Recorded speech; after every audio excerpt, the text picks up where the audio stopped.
All right, Shalom. Let me see. I can't even see. Yeah, so you guys can adjust your names as you see fit.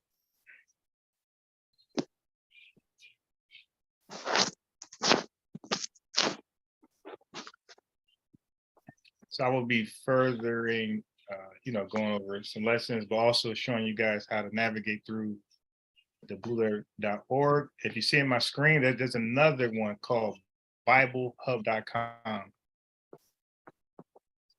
Okay, so this is another tool. This is just like Blue Letter. So some people, you'll find some Israelite teachers that use Bible Hub. You'll find some that uses Blue Letter. For me, they're both good and they both have their advantages. So you might, as you get better, you might be using both of them. Because you can see I'm using Blue Letter here, but I'm using Bible Hub to define certain things here. So they have different, just user face advantages over each other. So that's why you're looking at both here. And you see all these tabs up there. I'm always looking at something. So let me just wait about, let's see, 2 to 3 minutes. But you have the name there where on Zoom you could rename yourself to whatever name you want to use. And you don't have to. When people watch this back, they're going to see whatever name you put there, by the way. Can you hear me? Yes, I can. Okay. This is a warrior. So, How are you? hey, how are you? I'm trying to figure out some of this technology. Okay, so as long as you can hear me, so we can listen to you and then go on, like I have my laptop. Should I go to Blue Letter on my definitely. laptop? So you should go to blueletter.org. And if you want, you can create an extra tab and then type in BibleHub.com. You say click, you said, what was that? What was the last thing you said? Yeah, do a separate tab and go to BibleHub.com. Okay, BibleHub.com. Okay.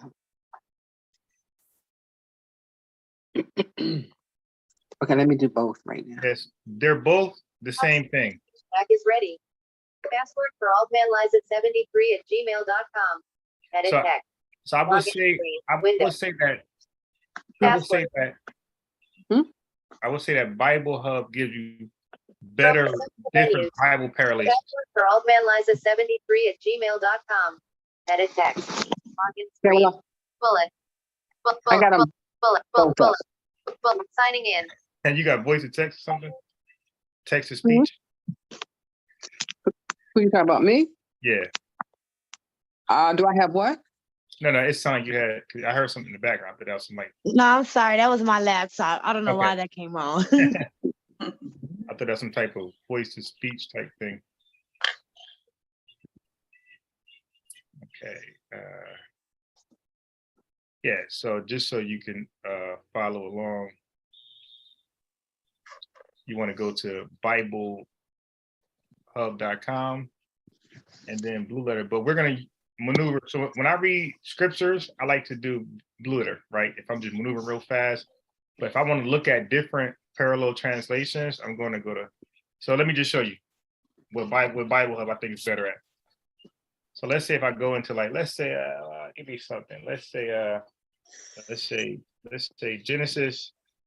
Count what we read yesterday, Genesis 38, right? So if I go to Genesis 38, it's going to take me from the top, right? And now it's going to show you, you click parallel right here. It's going to show you different translated Bibles. So you got New International, New Living, English Standard, and it's going to go all the way down. So they have more availabilities of different translations than Blue Letter. So if you want different translations, this is the better website to go to. It just keep going and going and going and going all the way down. And they don't have this much on. They got the JPS Tanakh, the Jewish Tanakh. They don't have this on Blue Letter. And then you can click this, and you have more translations. So this is something that they have over. They actually break it down to modern, classic, literal, which I think is cool. You got Catholic translations.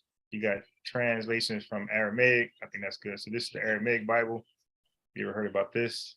Like the Syriac? Old, this is just Old Testament, JPS, then you have the Septuagint, which is the Old Testament in Greek. Because what I explain to people is that the same way we have the Old Testament in English, when we know is the Hebrew is the original language, well, Spanish people are going to have the Old Testament in Spanish, right? The Latin's going to have, or Roman's going to have it in Latin. Chinese people are going to have the Old Testament in Chinese, right? And anybody in Africa that don't speak Hebrew is going to have it in their language. Well, the Greeks had the Old Testament in Greek because that's what they spoke. They didn't speak Hebrew. So, and that Bible that has the Old Testament in Greek and Old Testament in Greek and New Testament in Greek, that's called the Septuagint. So you see it right here, Septuagint. And this will be the Hebrew JPS Tanakh. A lot of Jewish people use this Bible. I have this actually. So it has the English on one side and the Hebrew on the other side. Is the Tanakh just the first 5 books, or is that the Torah? Yeah, that's Torah because this has everything in the Old Testament. Okay. It has all the books. But I like the translations because it's going to be more towards, it's like, to me, I think it's more close to the Hebrew language. So you'll find different words in the Old Testament English in this book as opposed to the King James English. It's going to be different words. And they pride themselves to say that they got it closer to English and what the Hebrew Bible was trying to show you. Okay, so yeah, so you'll catch most teachers when you show them, if you shoot them standing there sharing their screen and they're teaching, you're gonna see Blue Letter most often, but you're gonna see some guys do Bible Hub. But I'm just gonna say this, I'm sorry, I gotta say this. If they're teaching and they're not showing either one of them, I couldn't take them serious. Right, because now you just gotta believe them. Like they're not showing you the proof of why they're accurate and what they're saying is true. All right, so most serious teachers I ever watched are going to share their screen and use one of these to read the Bible from. So if you keep scrolling up, you'll see that it goes into, scroll up past all these advertisements, and you got Parallel Strongs. You keep scrolling up. Oh, if I actually click on a verse, that's what happened. I didn't click on anything. So let me just click on Good News Translation. Okay, so this is what we read yesterday, Genesis 38. So now if you keep scrolling down, if you keep scrolling down, okay, oh, let me click on a particular passage. Okay, 25. Let me see. You know what I'm gonna do? I'm gonna click on the, so here we go. We got the footnotes, Perez, his name in Hebrew means breaking out. Zerah, this name sounds like a Hebrew word for the red brightness of dawn. So this is good notes to look at. And okay, so now I'm gonna click on, I think because I didn't choose a particular passage, let me just click on the red scarlet thread. You're gonna see that again, by the way. So a lot of these things are tips. A lot of words in the Bible be tips. So you'll read something in Genesis 38 that's significant, and then you'll read it in a whole different book. You say, wait a minute, I wonder if that red scarlet thread is the same as the red scarlet thread we read in Genesis, and it is.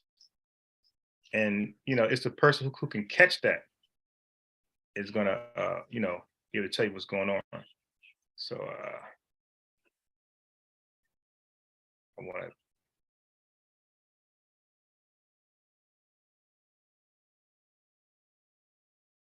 so maybe I should go to the King James. Okay, here we go. It tied a red thread. There we go. Red thread. So verse 28. So I just want to show you something. Verse 28.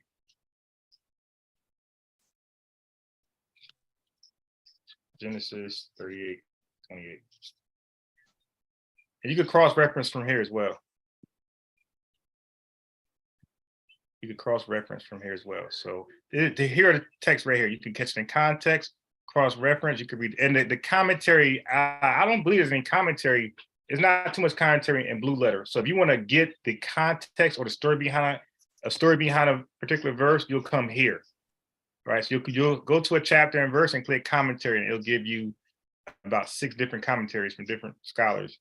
Here's the Hebrew. cross-reference, commentary. These are tools you want to use. If a verse is not making sense to you and you need a little more clarification, you will go to the verse and click commentary, right here. So it says took the red scarlet thread. So if you're like, what is that? It's why is he correct? You'll click this and you'll see that it is what it is. All right. So I want to go down now. So now we get to a particular verse. Now you can scroll all the way down. And see, now we got what we seen in Blue Letter. You got the and we got the Hebrew, but they don't have the pronunciations. I'll tell you, so they both have different things that the other one don't have.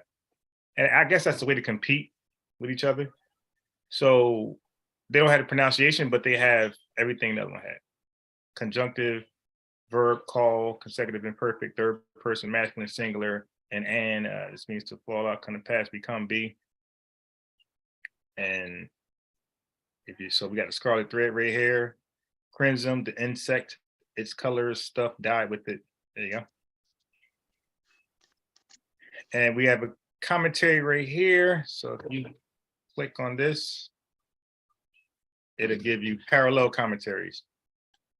So you got Benson commentary, Pulpit, Keel, Matthews, and you don't see this in the Blue Letter, by the way. Barnes. So there's a whole bunch of people explaining what's going on. So it's really no excuse to and even tell you Judah's 14 years for all this crazy stuff. So it's no excuse not to know this stuff if you claim to be a teacher, because it's so many tools. Another one, Jameson commentary. So they give you all this, Matthews again, Gills, Geneva. So like, there's really no reason to read this and be a teacher and not know something. It's called lazy just research. All right, so where we're gonna go today, we're gonna touch on. Let me get my notes. Can you break down? I should go through the Bible thing, but you know that word succeed. It was in last night's class. You mean Chaviz, right? No, it was somebody succeed. Let me see where. Let me find it. It's the word succeed. I was trying to look up what that meant. And what chapter and verse? It was Genesis 38. Okay, that's where we're at now. And what was it? Do you remember what it was dealing with? The word, let me see. So you mean succeed, like SU, that succeed? Yeah, it was SU succeed. Somebody, the word, it just didn't, I thought I took some notes. All right, so I'll find it right now. So I go parallel, go right to King James, because different translations got different words. So that word might not be the word in another translation. So you can, here's your computer. And if you got a Mac, you put your finger on Command and then hit F, and you see a pop-up screen. You just type it in there. It'll show you exactly where it's at. So no, okay, I don't have a Mac. Hit what now? Yeah, so if you have a Windows, you just hit Control and F, and it's just pop up right here. And whatever word you're looking for, you see, it's highlighted everywhere. So I don't see succeed though. Okay, maybe. Okay. I thought I saw the word succeed. Okay, no problem. I'll look for it. And do you know what it was like? What part of the story it was dealing with? Was it dealing with the sons, Tamar, the twins? I should have been looking for it. I'll find it. It's just I remember spending some time trying to break down what it meant. So I'll just find it later. Are you sure it's not Chaviz, the town? It's not that? Nope, I understood that word. Okay. I saw that, how you broke that down and how it meant Judah. Okay, so now that's when the Blue Letter is better. So if you go to the Blue Letter and you see it right here, what you'll do is you'll click the option right here, Strong's. You'll click Strong's and it'll give a number to every word. So now that word you're talking about, you just click the Strong's next to that word, and whatever it is, it'll define it for you, like we did yesterday. So that's what Blue Letter is better. It's more easy to do that. So if you see a word that you're not familiar with, you go to Blue Letter, you type it in chapter and verse, and you click Strong's, and then the numbers will pop up to each word. You click the number, and it'll tell you exactly what the word is. It'll give you the different inflections in Greek, how it's used in the Bible contextually, and then gives you a strong, quick, little concise definition. And you want more of an expansive definition, you go to the lexicon. So every language has a lexicon. And the lexicon is pretty much like the encyclopedia for words. The Strong Dictionary just a real quick, concise definition. If you want more an elaborative, expansive definition, you go to Thayer's Greek lexicon. It's gonna get a whole history of the word Christ. It's gonna like tell you all where chapters you can find the word Christ, all of them in the Bible. So it maps out everywhere it's used. So you can see the different context the word Christ is used. And It was probably back in Deuteronomy, now that I think, because if it's not in Genesis, it was wherever we were yesterday. I'll find it. So if it wasn't, we were in Genesis 38, and then we went to Deuteronomy, right, with the brothers, where to raise up seed. was it 25? Yeah, 25 and 5. That's probably where it was. 25 and 5. Let me go there before we start. Thank you. Okay, we got. Yep, that's where it was. It was okay. So let's go there. The first Here. book. Ow, ow. Please play $140 Yeah, Bye. grandpa is in the bed. by Mark.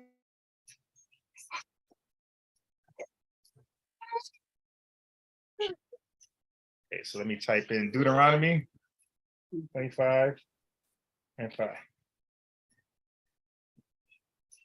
All right, here we are. So I was trying to get how I understand that Onan did not want to, Right. you know, but how does that conclude that he let me see.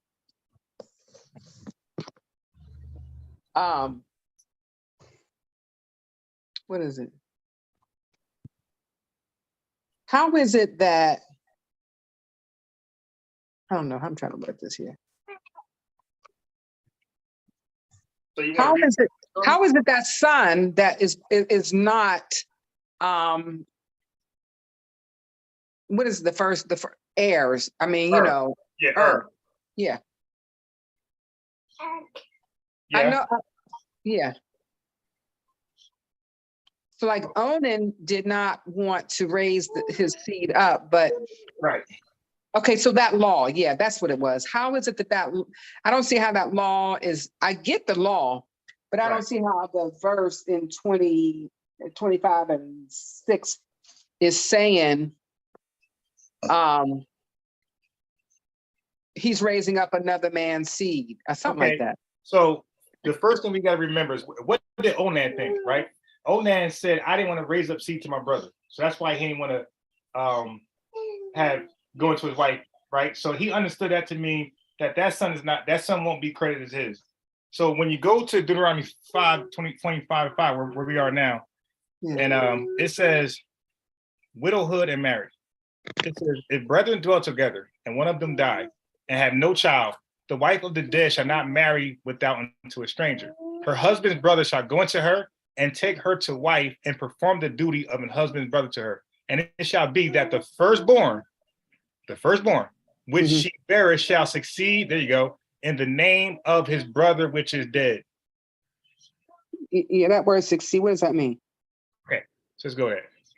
So this is what this is about. Let's click verse 5, and let's go to the bottom. I'll give you everything.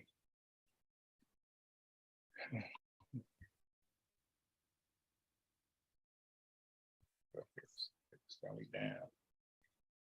Okay, here we are.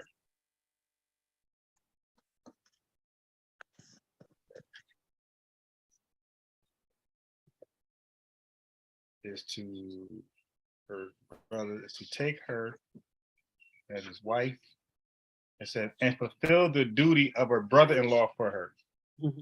So here it has the word succeed as brother-in-law. Okay. And if we go to, let's go to blue letter real fast. So that's why it's good to have both. Right. So you can look at one. If you're not satisfied, you go to the other one. Okay. And here I'm going to show you. I'm gonna click on Strong's, Mhm, Then we get the number to each thing. We click on shall succeed, click it, mhm. and bam. Okay, so we got arrays, stood, performed, surely established, and we got to rise, arise, stand up. And then, so these are outlined different uses, how it's used. A quick definition, a primitive root to rise, literally, literal, figurative, intensive, and causative, right? So be clear, confirm, continue. So we got the word continue here, decree, okay, make good, help. And then we go to a more expansive, it says arise, stand up, stand. And it gives us different some stories behind it. 1 Samuel 17:48, and it came to pass. So right now, just telling you that it means arose, right? It's using it in a arose sense. So when you keep reading, now we get to number 1. It says arise, specifically after laying down. So this means literally arose, like rise up. So we go down out of a conditioned state of bear, right? So it gives you an example of what bear means, bear riding. Okay. And this is how you can like really look at everything and see which content, see which one of these applies that most. But it actually tell you, like it'll tell you which verse. Let me see. Let's see if we get a Deuteronomy. Okay, 25.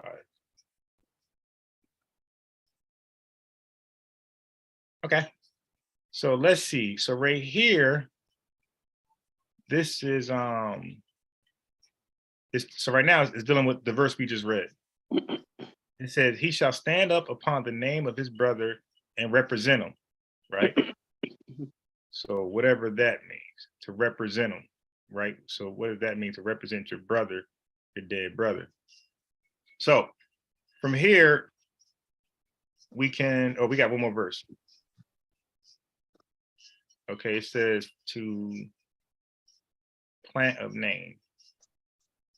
All right. Yes, so I'm trying to understand how that child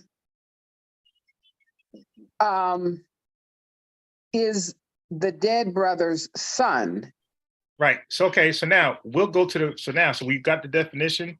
We looked at some. Oh, let me get out of here. I'm in the wrong thing. So we looked at it. So now we'll go to the actual verse, right? So we got some definitions, and it gave different ways to use it. Then we'll read it itself, and let's see context, what's going on here. All right, so it says, and Onan knew that the seed should not be his. So just off that, what does that mean to y'all? If he says, wait, verse 8 first, 38 and 8. It says, and Judah said unto Onan, go into thy brother's wife and marry her and raise up seed to thy brother. I mean, that's clearly talking about raise up a son to your brother. Right. And Onan knew that the seed should not be his. So what does that mean to anybody?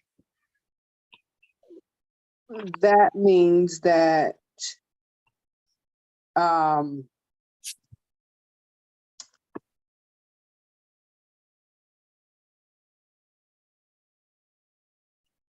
mean, if we know that seed represents son in this context, and Onan knew that the son should not be his. to me, the son is his, but that's the biology part. But the law says, biology says that's his seed. Right. That's his son. But you're saying the law says no, because this is your dead son's seed. Yeah. So the law is clear, right? The law is clear. The law. That's why I say the Bible laws don't go with science, right? Because some of it is supernatural. So and it don't respect science. Like God has his rules, and that's what he's going to do. So, for example, science says the kid, right? If we do a genealogy check on people, they go through the women. That's science. But Bible says the father, the man. Mm-hmm. Right? And that's why you got mama's baby, daddy's maybe. That's science. But God's, his tradition is, we gonna use the man.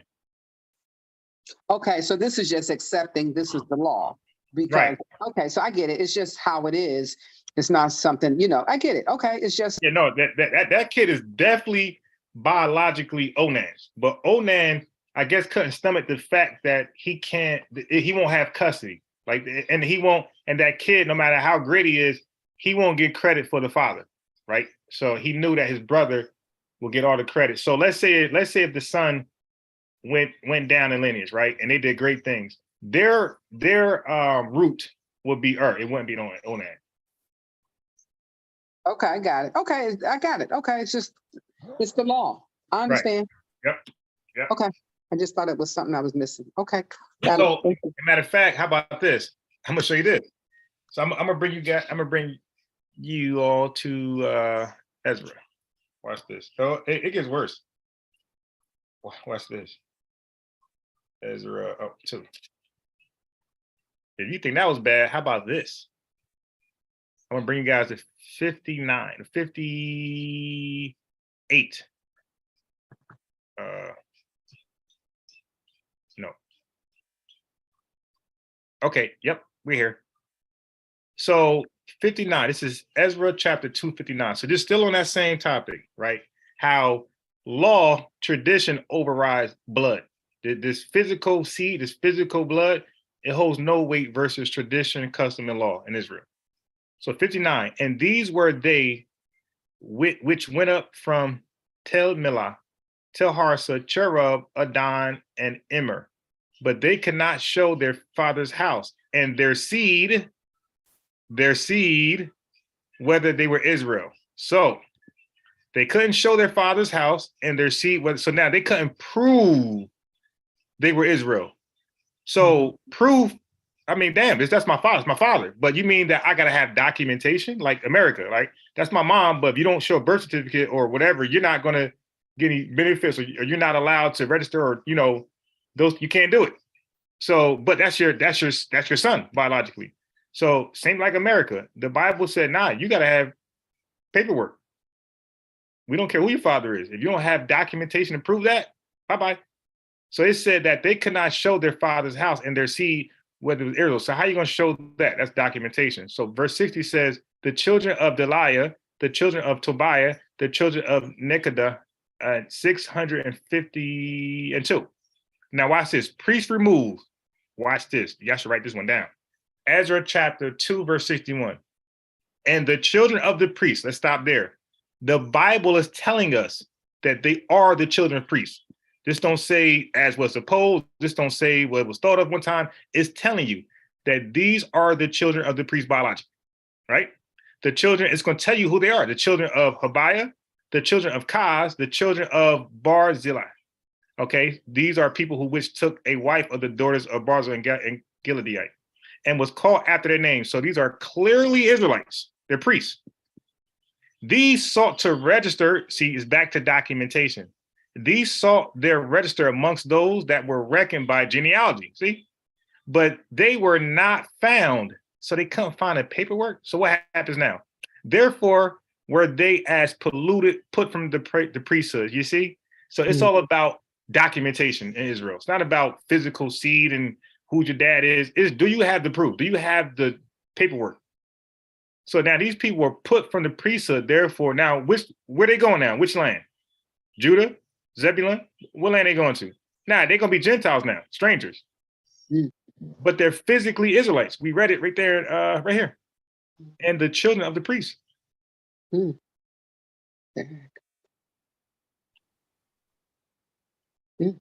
Okay, that's clear, right? That's very clear. So a lot of people don't understand that. So when I hear guys put the emphasis on seed and seed, I'm like, dude, you didn't read this Bible. It ain't about that. Like, so you're if we all read literature and there's a comprehension test, right? And if you're reading if your child is going for like testing for comprehension, and the emphasis is on catch up, but your child thinks the emphasis is on, let's say, buns, your child gonna fail. Because this is the comprehension test. You need to know what word the emphasis should be applied on. That's why I could never follow that one about Ruth and being a Moabite. And then there's something I never learned until you mentioned it last night about when a stranger something about, I've heard that one, but I Yeah. didn't connect it about the stranger in the land. So now she's no different. I never Oh. could get that, but So let me read that for you verbatim. Now I'm telling you, there's a lot of people who won't read this. Like they cherry pick verses for whatever reason. I got my own opinion, but I'm going to show you that the I'm gonna go to my notes on this one. So this is definitely I think it's going to be Exodus. So let me we're going to read it together. So we're going to read how different is the stranger from a natural born Israelite. Okay. All right. And then I'm gonna go into the lesson. okay. Okay, got it. I told you Exodus 48. So when I point this out to brothers, like they just become Stevie Wonder. It's like, I don't see it. Okay, then that's on you. All right, so we're at Exodus. I put 40. Exodus 48. I put 48. Oh, it says your request for 48 was changed to the last chapter. All right, so maybe I think I got it back. I think I wrote it down. And that's why I hate typing in stuff. I like more copy and paste. So I'll do it this way. So if you don't know the actual chapter and verse, because you got confused like me, but you know what it says kind of verbatim, like even partial, you type it in here and press enter, it'll find it for you right away. So see, I got it backwards. I put Exodus 48 and 12, and it's actually 12 and 48. All right, so let me fix my notes. I got it backwards. I thought I fixed that before.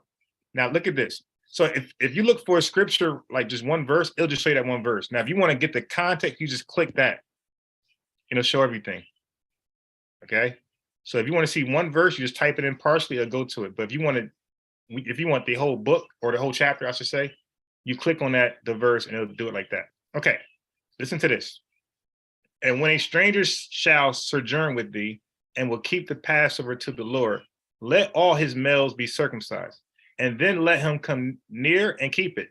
And he shall be as one, who? The stranger, right? And he shall be as one that is born in the land, for no uncircumcised person shall eat thereof. See, so it's about who's circumcised, who's not.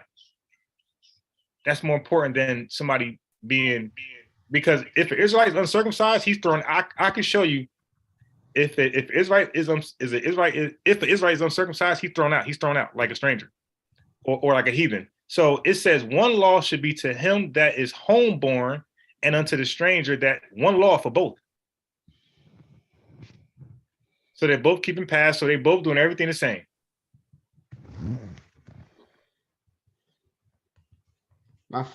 I get so many interruptions. I heard you. My phone rang just as you explaining that, but okay, cool, no problem. So the focal point is not about who is who. It's who's uncircumcised and who's not. Okay. Because if I go back to this token, now I got you. I got to show you the token with Abraham, how it all started. Okay, before we go any further, I got to do this. I'm going to call back because somehow when I got that call, it made the volume real low. Okay. I'm going to call back in. Yep. I can't hear you. While you do that, I'll be pulling it up.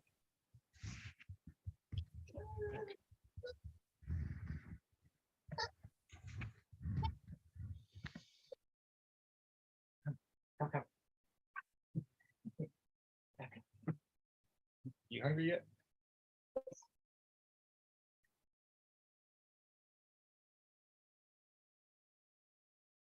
So let me pull this verse up.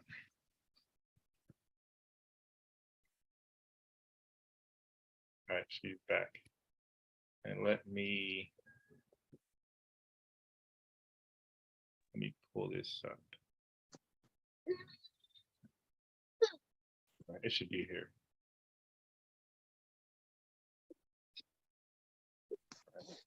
I'm going to pull up the circumcised law. All right. The token that he gave to Abraham.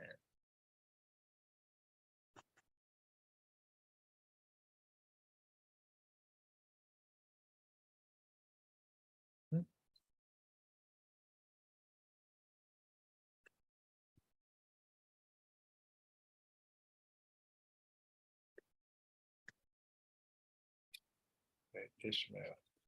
Because Ishmael got circumcised. All right.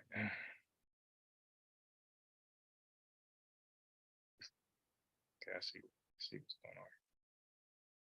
All right, so let me just pull it up. Let me just type in Ishmael.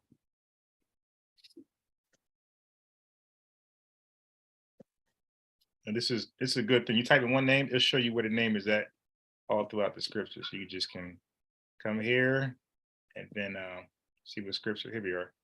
So we got 17, Genesis 17. Okay, here we go. So let me give you the token. Here we go, right here. So he says, this is Genesis 17:10. This is my covenant, which you shall keep between me and you and thy seed after thee. Every man child among you shall be circumcised. This is the covenant.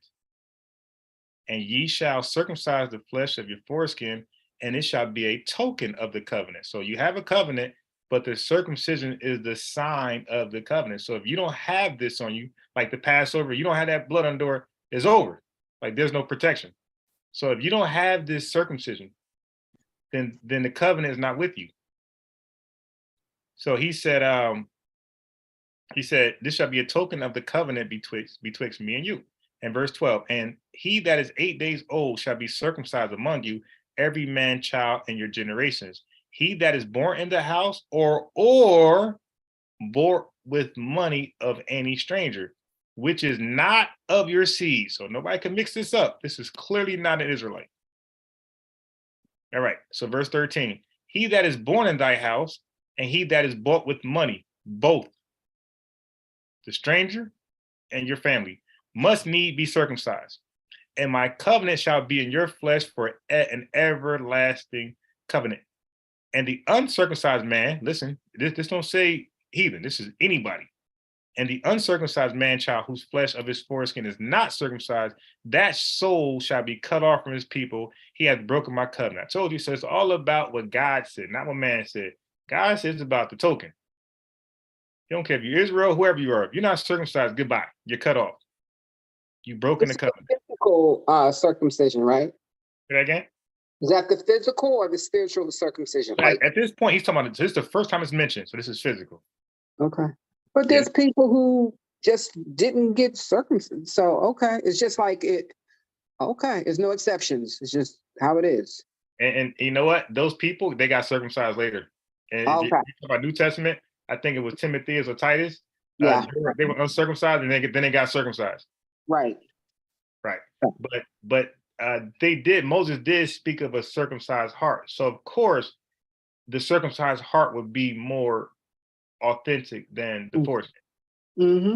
And so if you don't have the foreskin, but you have a circumcised heart, that's the goal. You know, the foreskin, you could still sin and be goofy, but the heart, like you're basically going to walk in the path of God without any excuses. Okay. Mm-hmm. All right. So any other questions about that? Mm-hmm. All right. So I'm going to take you to Joshua. So I'm going to go to 2nd Joshua, but I want to this is on Rahab. Now I'm going to like read just the Rahab part because it get very lengthy if you're reading the whole thing. Because Rahab, everything starts from chapter 2 and it ends in chapter 6. That's a lot of reading. So what I'm gonna do is chapter 2 deals with Rahab, and then 4, 5, and then 3, 4, and 5 deals with Israel just sacking Jericho. So all this is taking place in the city of Jericho. Okay, so let me go to Joshua. And another thing you can do is this, like if you're good with Control Find, I also use this Bible. I do KJV browse, and I can go to it's a fast find. You put Joshua here, and what I could do Control Find again. I could go Josh point, let's say 2. It gets me right there. So I use this also. And you see the font comes really big. Okay, so I want to read verse 1. It says, and Joshua the son of Nun sent out Shittim 2 men to spy secretly, saying, go view the land. So go view the land, even Jericho, the land of Jericho. And they went and came into an harlot's house.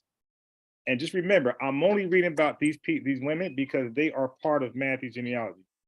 So most people just say, hey, man, they did something great, but they don't tell you what they did great. Like, they don't tell you the significance, because Sarah did greater things than these women, right? She never played a harlot. She was never a harlot, and she was never a Moabite, right? And she was never Bathsheba in an adulterous relationship. Like, she was, like, God really favored her. God said Sarah will be the Most High, Yahweh, however you want to call him. He said that Sarah will be the mother of many of kings. She said he said she would be the mother of kings. So he really had high praise for Sarah. So I didn't hear you. Oh, this somebody's talking. All right. So other women had high praises, right? They had no shady past. But every woman that's in Matthew's pretty much had a shady past. Okay. And that's why they're there. So we go ahead and just finish reading here. It says, and they went and came into a harlot's house named Rahab and lodged there. Okay, so verse 2 says, and it was told, okay, I need a reader. My baby want to sing with me.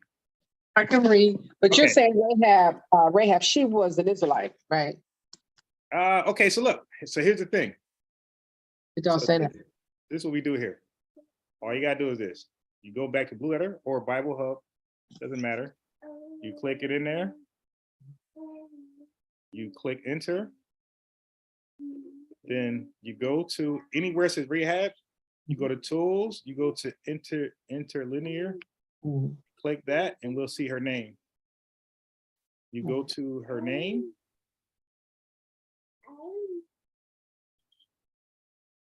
Scroll down till you see her name. Right there. And you click the Hebrew number. Okay. And then you scroll down. Wide, a harlot. No, harlot. No, actually, she was. I remember she was not an Israelite. Wait, was she? It says no, a harlot of Jericho who aided the spies to escape. Yeah, she was not an Israelite, and she was actually supposed to die. She was what? Supposed to die? Yeah, like the Israel came to kill everybody in Jericho because they were heathens and Right. take the land. So she's supposed to die, but because she helped the 2 spies out, she made a deal with them, and because she didn't rat them out and instead hid them, she made a deal with them that they saved her entire family, right? Her father's house. There's no way she could be an Israelite if she got to make a deal with Israelites to save her entire family. Right. Right. So that was and then when that happened, it said Rahab. Well, you'll see what happens afterwards. Okay. So if you could pick it up on verse 2. Joshua 2, verse 2. And it was told the king of Jericho, saying, behold, there came men in hither tonight of the children of Israel to search out the country. And the king of Jericho sent unto Rahab, saying, bring forth the men that are come to thee, which are entered into thine house, for they be come to search out all the country. And the woman took the 2 men and hid them, and said thus, there came men unto me, but I wish not whence they were. And it came to pass about the time of shutting of the gate, when it was dark, that the men went out. Whither the men went, I would not pursue after them quickly, for ye shall overtake them. So now we're gonna just skip to 7. Just get to the meat of it. You go to 7, and then you can always read this, by yourself, just to for context sake. But you can go to verse 7. So I'm gonna get right to the meat of what's going on here. Joshua So verse 7 and then verse 9. Joshua verse 2 and verse 7. Yep. Chapter 2, verse 7. And the men pursued after them the way. They were being chased by. So they were found out, and they were being chased. Okay, go ahead. And the men pursued after them the way to Jordan unto the fords. And as soon as they which pursued after them were gone out, they shut the gate. Verse 9. Yep. And she said unto the men, I know that the Lord Yahweh have given you the land, and that your terror is fallen unto us, and that all the inhabitants of the land faint because of you. Okay, so she clearly made a distinction between her and Israel. You know, your God, we heard about your God basically, and what he did for you guys. So she respects that. She fears their God, which heathens don't normally do. So you can read all the way down to 14. Verse 10. For we have heard how the Lord Yahweh dried up the water of the Red Sea for you, when ye came out of Egypt, and what ye did unto the two kings of the Amorites, Right. that were on the other side, Jordan, Sihon and Og, whom ye utterly destroyed. So she's making reference of what God, their God did for Israel, brought Israel out of Egypt. She's saying, that wasn't me. I wasn't part of that. But she heard about it. Okay, you continue. Joshua 2:11. And as soon as we had heard these things, our hearts did melt. Neither did there remain any more courage in any man because of you. For the Lord, your power, Yahweh, he is Yahweh, or power in heaven above and in earth beneath. Verse 12. Now therefore I pray you, swear unto me by the Lord Yahweh, since I have showed you kindness, that ye will also show kindness unto my father's house, and give me a true token. Verse 13. And that ye will save alive my father and my mother and my brethren and my sisters and all that they have, and deliver our lives from death. Verse 14. And the men answered her, our life for yours, if ye utter not this our business. And it shall be, when the Lord Yahweh have given us the land, that we will deal kindly and truly with thee. Okay, so she's, as you see, she's working on a deal with the Israelites to get her, not just her life saved, and not just her nuclear family, but her entire father's family, everybody. All right, so you can start at 17 and read to 19. The promise to Rahab, verse 19, you said, or 17? 17, 18, 19. Joshua chapter 2, verse 17. And the men said unto her, we will be blameless of these thine oath, which thou hast made us swear.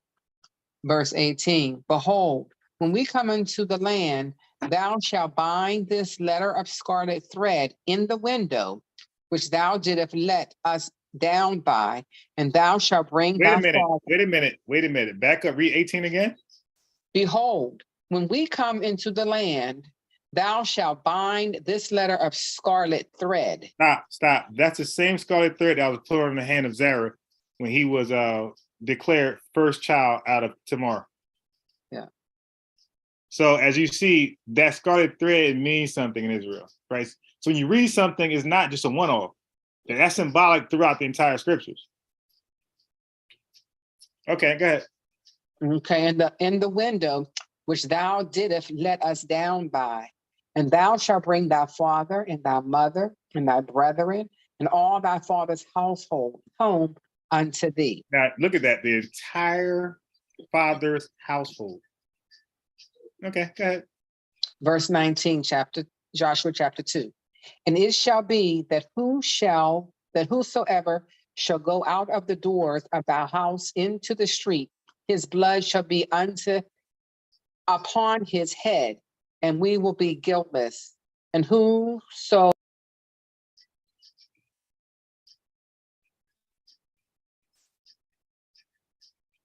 I think you're muted, but we can't hear you.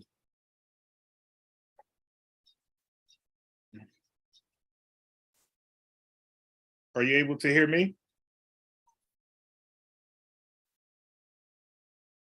Can anybody hear me?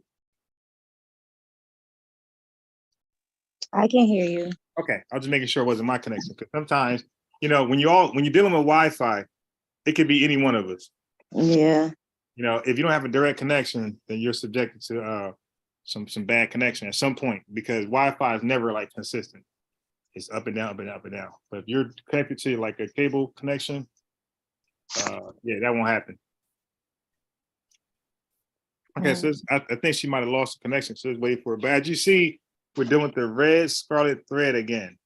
So that's symbolic of something great that happened with Zara, the firstborn of Tamar, and now is used to let down the spies out of the window where they can, be safe from those men that was following them. So, but it's about to get very, very heavy in a second. As soon as she comes back, I don't want to miss it. So, but as you guys can see, because I heard people say some crazy stuff about who's Israel and who's not, and I'll be like, dude, where you get that from? But Rahab is clearly a heathen, right? There's no clue, nothing to suggest she's other than a heathen. And she even testified that their God preserved them or freed them from Egypt. She didn't say our God, she said your God. Right, because I be hearing weird things out there. And I was like, wow, who teaches that?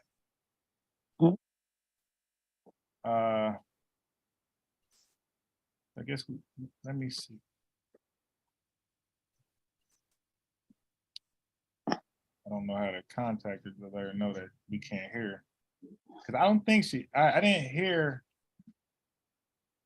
where she fell off at. I think she's on mute. Yeah.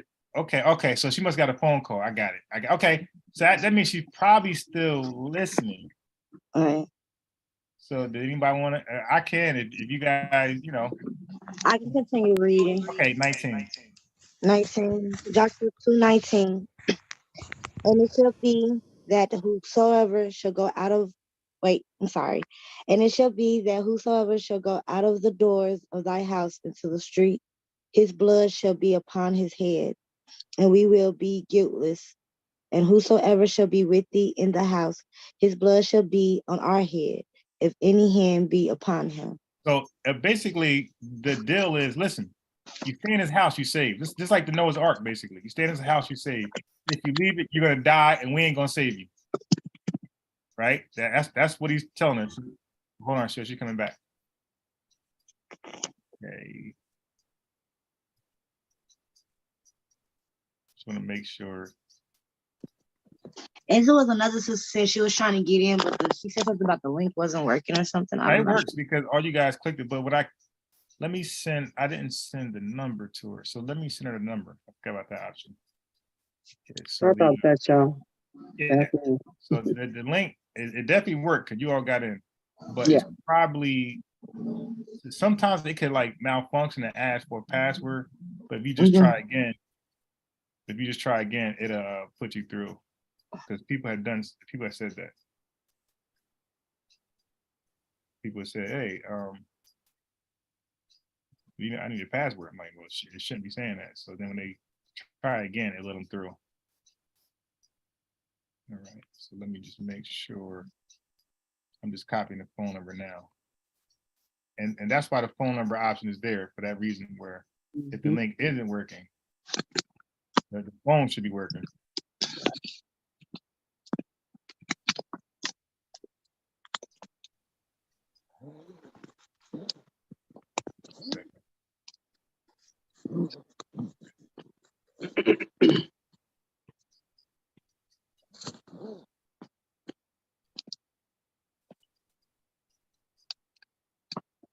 Yes, I just sent the phone number. We paste it in there. Okay, so just real quick, 19, it just told Rahab the deal with her family. This is their agreement. If you guys stay in the house, when we start ripping your city apart, if you stay in the house, you survive, you and your family, right? But whoever leaves this house, they're gonna die. Okay, and we're not gonna save them because you broke, because the Bible, like, they're real strict on swears, right? When you swear something, you gotta keep it. And actually, there's a law for that. I read for it's very funny, but yeah, the laws, man, they're really heavy on saying something and not living up to it. They like use a lot of credibility in the Bible. Okay, so now we're gonna go from 19, and can you read verse 21 and stop? verse 21. I'm sorry. And she said, according unto your words, so be it. And she sent them away, and they Wait, departed. not right there. So Mhm. start over again. And she said, according unto your words, so be it. Not right there. Mhm. Okay. Keep that in mind. We're gonna read that again. Those exact words. When somebody says so be it, because people have their own little definitions of what happened, or actually they read right past it. Like when somebody says so be it, that means let it happen the way you said immediately. All right, and you'll see. So that's a key word right there. And I'm telling you, like these are things the normal person read right past. So be it is very important. You're going to see it again over and over and over, and it's going to mean something. Like that's almost like an agreement. Okay, that's how you sign in the contract. Like, all right, contract signed, start my services. Okay, so you can read it after so be it. Oh, can I ask real quick? Does so be it also, the Selah, like that Hebrew word CSELAH, also means so be it? Okay, copy. Thank you. Well, I was saying I'm familiar with the word Selah, but what was the question? Does so be it kind of also mean Selah, like so be it? I'm not even sure, and this is why we have this feature right here. Right. Because I'm more of the Greek person. I'm not really the Hebrew person. Mm-hmm. All right, so that's why this tool is great. Right, you can check everything. Let's see. Strong's H 5554. Selah. Selah. Selah. Perhaps an early name for Petra. That couldn't be it. Place in Edom. Okay, proper name. Let's see. We had captured in war. Blah blah blah blah. Okay, so maybe in that context it's something else. So I want to get it in the context like here, right? So this would be better. Yeah. So this is actually a place. Like that was a coincidence. This Selah was actually a place. That's weird. All right. Yeah, so let's go here where Selah is used in its proper. And see, that's another thing. You can miss that and think it's a place when it's really not. It's just telling you that Selah was. But let's see, which one is this? Okay. Okay, here we go. So let's see, is it the same word? Strong's H 5542. Selah. Selah. Selah. It's pronounced two different ways. There you go. So now, and then you'll know by the number. I want y'all to notice this, that you have the Hebrew up top, just the Masoretic text up top. So now keep in mind, if you go down, you go down, you go down, they also got the Old Testament in Greek. This is the Septuagint. So you got it in Greek, you got the Old Testament in Greek, and you got the Old Testament in Hebrew. Okay, so now let's see what it means. All right, so this is to lift up, exalt. Okay, it's also says Selah, a technical musical term, probably showing accentuation, pause, interruption. So like a pause.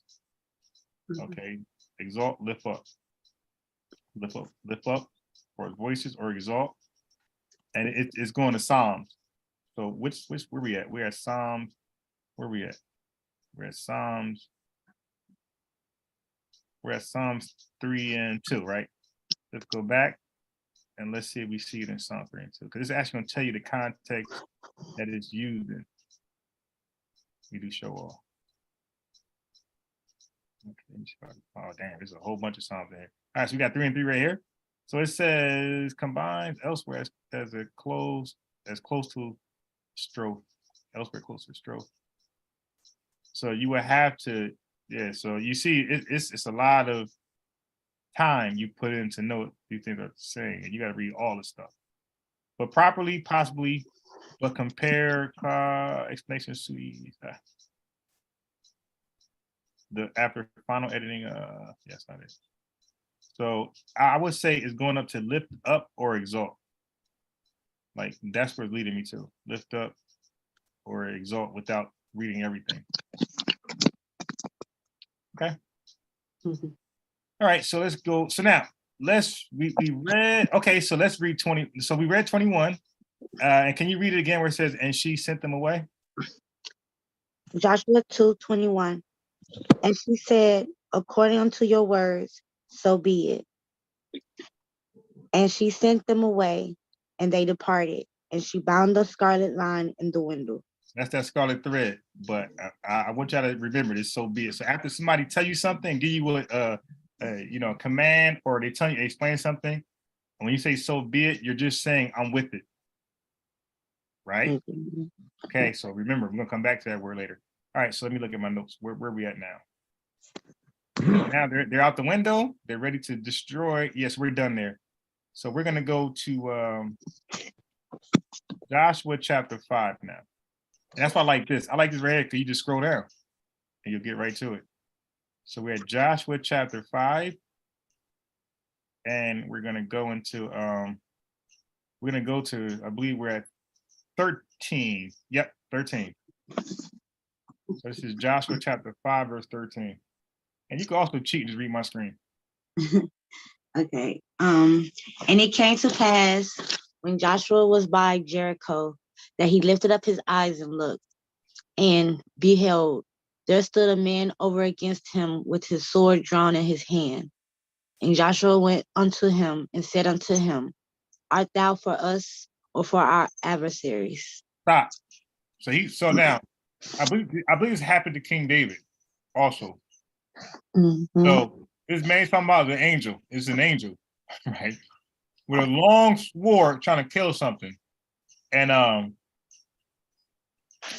think it might have happened after King David and Bathsheba. I think the angel, I don't know, I can't remember when the angel approached King David, but the same angel came with that sword and they were scared as hell, like he is. So he's basically saying, yo, are you for us? Are you here to kill us or our adversaries? Okay. So read 14 and 15. 14. And he said, nay, but as captain of the host of the Lord am I now come.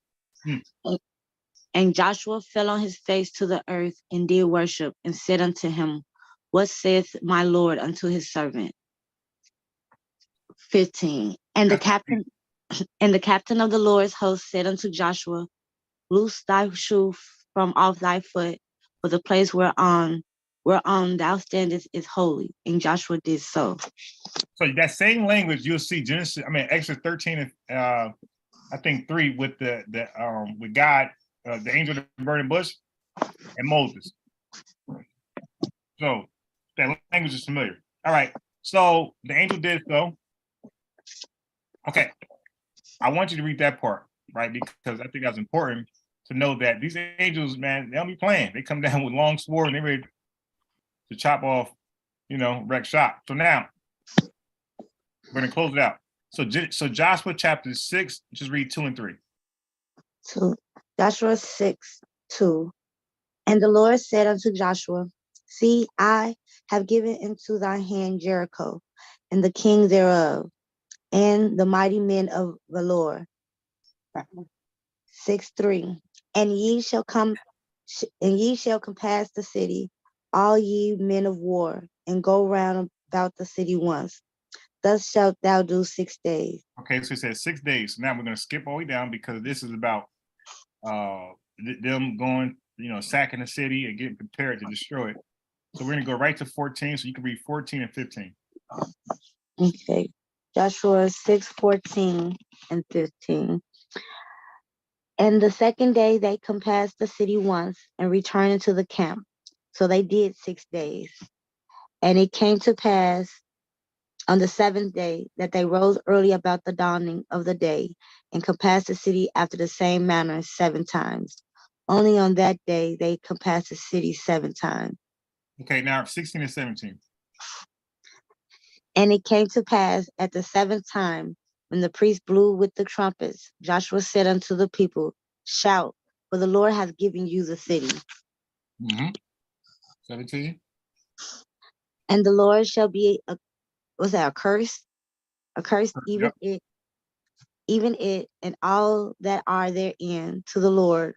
Only Rahab the harlot shall live, she and all that are with her in the house, because she hid the messengers that we sent. Okay, so she was blessed, right? So this Gentile, this heathen, was blessed for what? her good works, right? Because that's what happens when you do good. The Lord bless you. You do evil, He curse you. Okay, or chastise or even kill you. Okay, so now you can read from 20 all the way to I believe 25, and that's it. 20 to 25? Yep. Okay.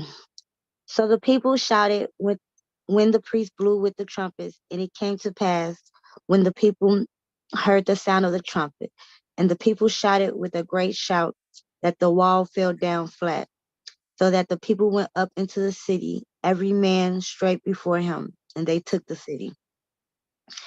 And they utterly destroyed all that was in the city, both man and woman, young and old, Dang. and ox. You said stop? No, I said, damn, the young, old, babies, everybody. Go ahead. Old and ox and sheep and ass with the edge of the sword. Yeah, that's where the angel had, right? Mhm. Okay, go ahead.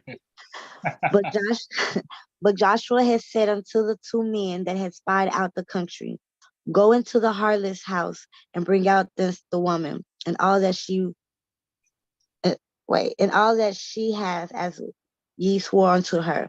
Yep. And the young men that were spies went in and brought Rahab and her father and her mother and her brethren and all that she had. And they brought out all her kindred and left them. Stop. That's important. They brought out all of her kindred. That's her generation, basically. Go ahead. And left them without the camp of Israel. Mm-hmm. And they burnt the city with fire and all that was therein. Only the silver and the gold and the vessel of brass and of iron they put into the treasury of the house of the Lord. And Joshua saved Rahab the harlot alive, and her father's household, and all that she had. And she dwelleth in Israel even unto this day, because she hid the messengers which Joshua sent to spy out Jericho. Okay, so you read it. She dwelt in Israel to this day. So today, like her family's still there, as one as the homeborn, right? So they don't see any distinction. There's no racism because they see her as like an honorary family member. So will her kinsmen go into the kingdom? Yeah, they're there. They're there. Oh, wow. Yep, they're there. Everybody that Abraham or any Israelite bought with money and circumcised, they're there. Okay, because they also worship the Lord and observe all His holy days and His commandments. They do it exactly the way the people who purchase them. They do exactly what everybody does. They obey all the laws and commandments of the Lord. All right, and they love the Lord.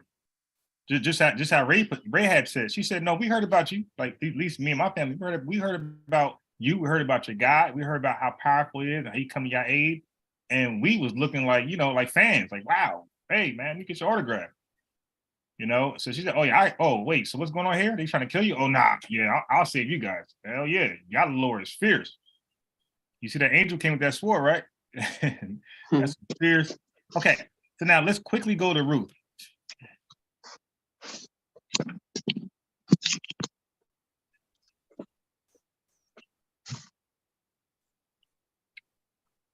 You want to keep reading, or you want somebody else to read this? I'll keep reading. All right, so we're just going to read up until she gets with Boaz. There might be 5 chapters outside with it. Okay, Ruth 1. Go ahead. Verse 1. Now it came to pass in the days when the judges ruled that there was a famine in the land, and a certain man of Bethlehem, Judah, went to sojourn in the country of Moab, he and his wife and his 2 sons. Okay, so what country is this? Bethlehem, Judah. Right, no, that's where he's from. But he sojourned in the country of Moab, right? Moab. Yeah, because I'm hearing weird things about Ruth nowadays. All of a sudden she's an Israelite. Like, really? Okay. They're in the land of Moab. She's called a Moabite. Like, dude, stop it.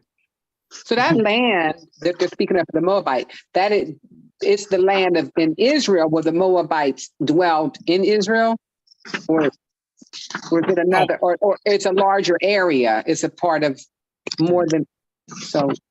Yeah. So here it says. Here it says a certain man of Bethlehem, Judah, went to sojourn in the country of Moab. Right. So they're going to Moab, where the Moabites are. He Right, and his wife and his 2 sons. Right. right. So I know, not looking at a map, what vicinity, because I know it wasn't just where were the Moabites in relation to Israel, or where were they? Like, Yeah. Well, then China? you'll be educating me at that point. okay, I got you. It would have to take a map. We'd have to see a ancient map. Okay, no problem. I got it. If you have that, you can, share your screen next time, and you'll be educating myself. Okay. So, and you'll find that I got strengths and weaknesses, right? And you'll find yourself showing me some stuff I had questions about, didn't know. I got you. Verse 3. Actually, you're gonna basically read all of it. Okay. All right. You want me to start from the beginning or just? Verse 3. So Okay. these are the 2 sons that they sojourned in Moab with, right? Right. Verse 3.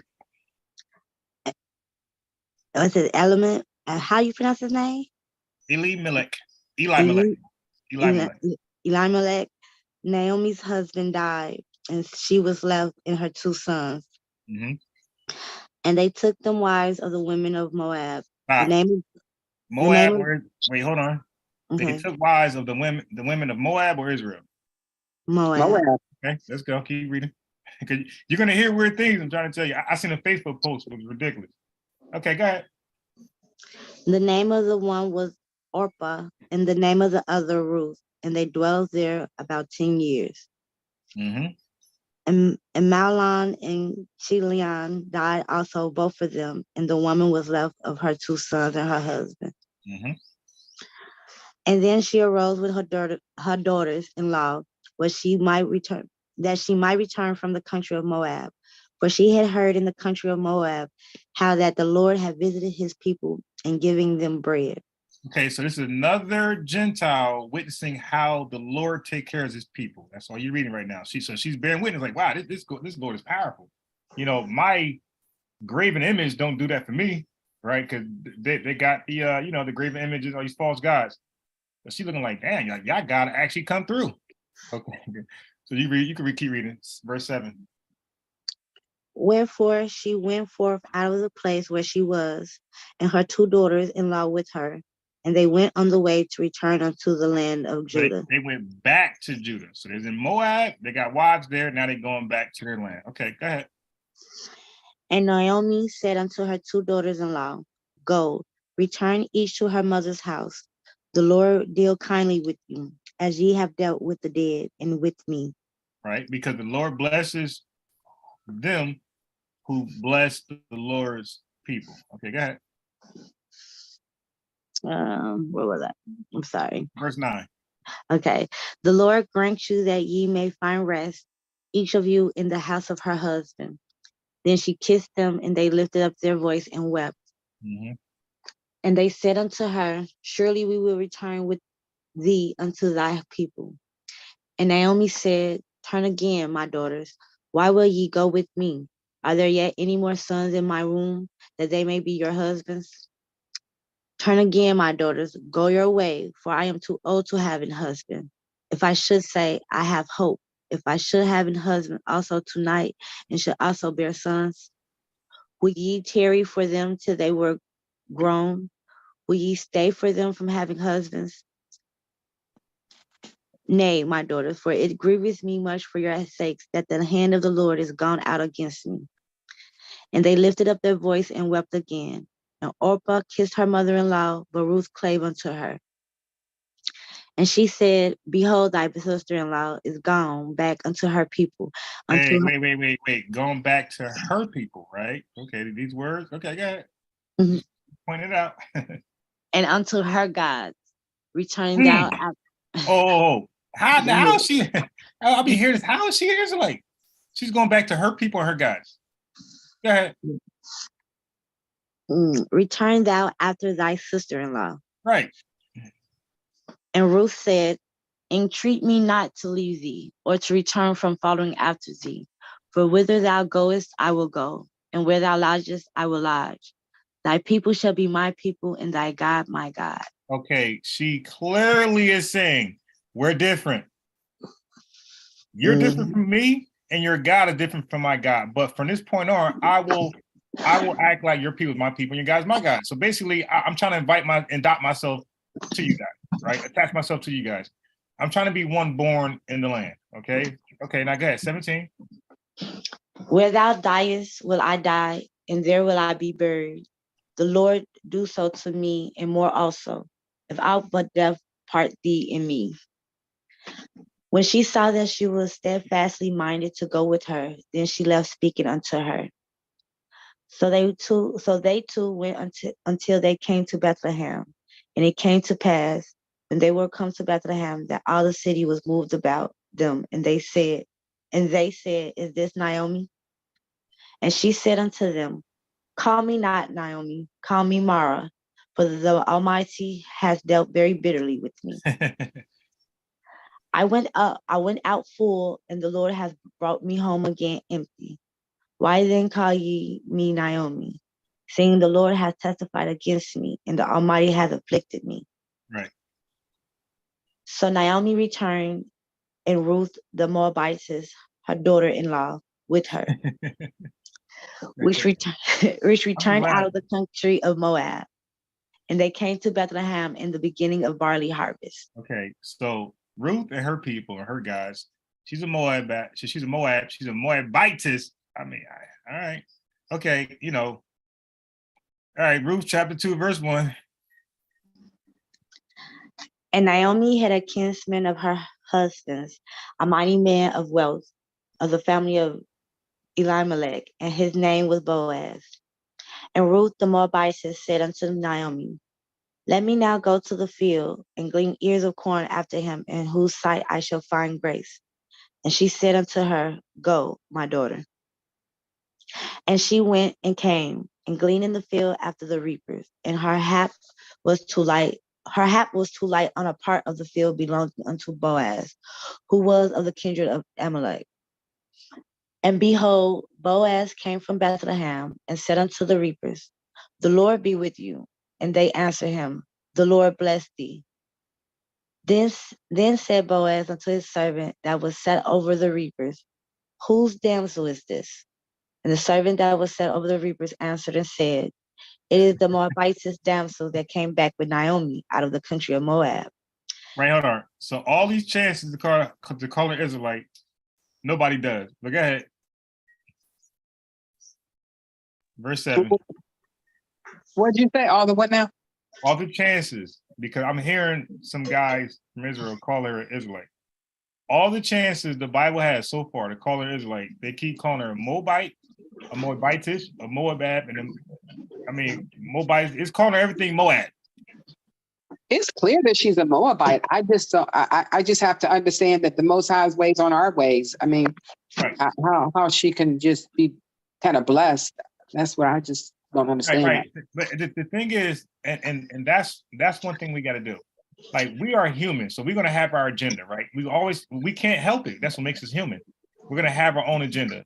It don't matter if you go to a birthday party, if you go to a bowling alley, if you go to a concert, you're gonna have your own agenda while you're there. And it might be different than the person who started everything, right? It might be different than their agenda, but we're human. So we're gonna have our human agenda when we read the word. But the Lord is gonna have his spiritual agenda of why things have to be the way they are. And all we got to do is defer and say, hey, man, you know more than me, so I'm gonna trust you. You just got to get that. I understand that. Right. That's all. I'll trust you over me. Okay, so read verse 7. Okay. And she said, I pray you, let me glean and gather after the reapers among the sheaves. So she came and has continued even from the morning until now, that she tarried a little in the house. Then said Boaz unto Ruth, Hearest thou not, my daughter? Go not to glean in another field, neither go from hence, but abide here fast by my maidens. Let thine eyes be on the field that they do reap, and go thou after them. Have I not charged the young men that they shall not touch thee? And when thou art what's that word? A thirst. Go into the vessels and drink of that which the young men have drawn. Okay, hold on a second. I want to make sure we didn't skip past something. Okay, yeah. So Boaz was concerned that men is gonna, snatch her up. All right. So okay, you can read on. And Boaz answered, wait, where was I going? I think are you at verse 10? Okay. And then she fell on her face and bowed herself to the ground and said unto him, Why have I found grace in thy eyes, that thou shouldest take knowledge of me, seeing I am a stranger? Wait, stop right there. So, sister, that's answering your question. You said, well, why would the Most High? Exactly. And she feels the same way. Why are you guys favoring me?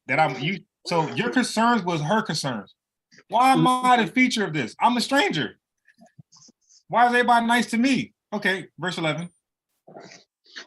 And Boaz answered and said unto her, It hath fully been showed me all that thou hast done unto thy mother-in-law since the death of thy husband. Okay, stop. So that answers your question. It's about how dedicated and faithful she was to her mother-in-law Naomi. That's why she's blessed. Okay, keep reading. And how thou hast left thy father and thy mother in the That's land called of thy sacrifice, by the way. That's called a sacrifice. Oh, let me ask you. So the mother-in-law, she is also what is she? I forgot. Israel. She's Israel. Okay, gotcha. Okay, good. Yeah, so that's worth being blessed for. Okay, sure. Okay, yep. Where was I? So you stopped at, okay, so it says, so not only was she blessed because she took care of her mother-in-law, but now you're reading how thou left your father and your mother, right? Right. Okay. And how thou hast left thy father and thy mother in the land of thy nativity. Yep. Nativity, right. And art come unto a people which thou knewest not heretofore. Okay, so that's another confirmation that she is who she is. She ain't nothing more, nothing less. She's not Israel, right? So she's blessed because she took a sacrifice. She left her homeland to sojourn with people who she never knew before. All right, you can keep reading. The Lord recompense thy work, and a full reward be given thee of the Lord God of Israel, under whose wings thou art come to trust. There you go. So the Lord blessed her for those works that she did for Israel. You keep reading 13. Then she said, Let me find favor in thy sight, my Lord, for that thou hast comforted me, and for that thou hast spoken friendly unto thine handmaid, though I be not like unto one of thy handmaidens.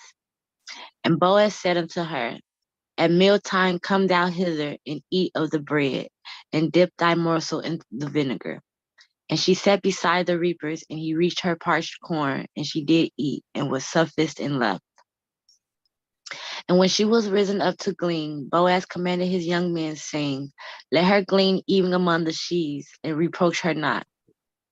And let fall also some of the handfuls of purpose for her, and leave them, that she may glean them and rebuke her not. So she gleaned in the field until evening, and beat out that she had gleaned, and it was about an ephah of barley. And she took it up and went into the city, and her mother-in-law saw what she had gleaned, and she brought forth and gave to her that she had received after she was sufficed. And her mother-in-law said unto her, Where hast thou gleaned today? And where wrougest thou?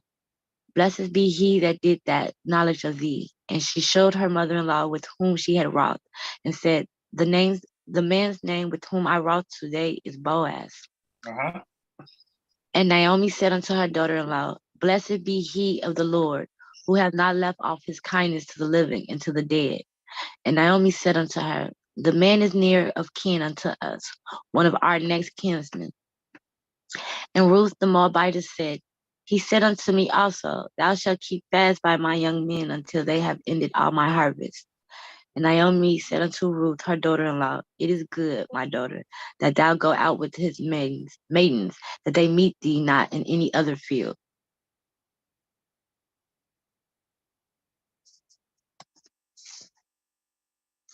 You keep going. Okay. So she kept fast by the maidens of Boaz to glean until the end of barley harvest and of wheat harvest, and dwell with her mother-in-law. Go to chapter 3, book 3.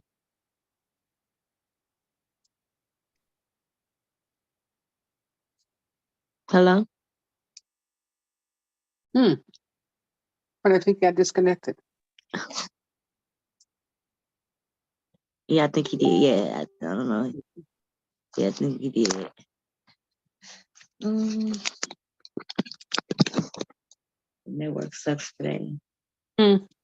The network sucks today. It's been going acting crazy all day. I wonder if we should hang up and all call back in. So are you seeing the screen? Yeah, we can still see the screen. Okay. So did somebody? Yeah, I read 23. I'll read it again. So she kept fast by the maidens of Boaz to glean until the end of barley harvest and of wheat harvest, and dwelt with her mother-in-law. Okay. So now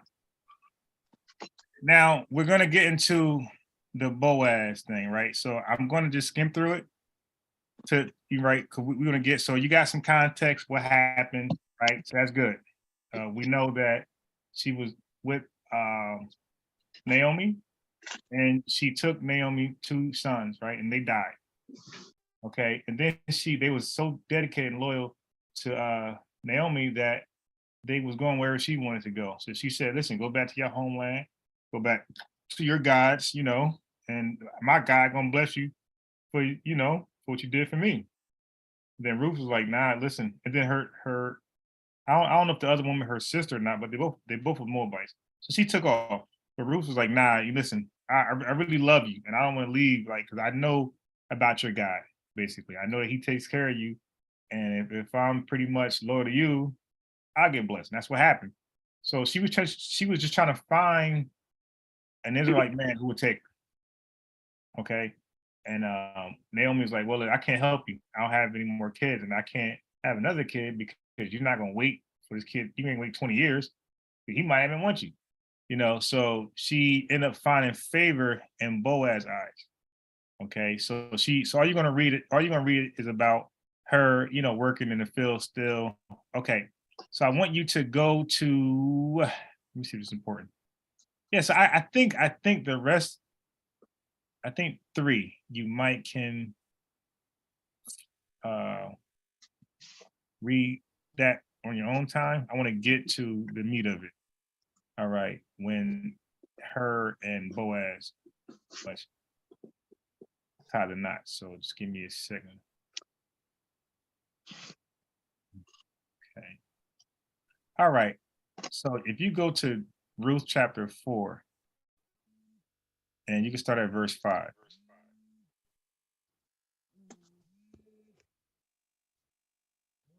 Then said Boaz, can you guys hear me? Wait, no, I can't. Your volume is real low. Can you guys hear me? Yeah, I can hear you now. Okay. What is it, Ruth 4 or? Yeah, Ruth chapter 4, verses 5. Verse 5. Then said Boaz, what day thou buyest the field of the hand of Naomi, thou must buy it also of Ruth the Moabitess, the wife of the dead, to raise up the name of the dead upon his inheritance. Okay, you see? So it's all about raising up the inheritance of the dead, their dead husband. Okay, so I want you to catch that. So I don't want to miss that. All right, so let me skip down. Read verse 9. Again? I'm sorry. We're skipping down, right? So I want you to catch that part. It's all about the inheritance for the dead husband, right? So read verse 9.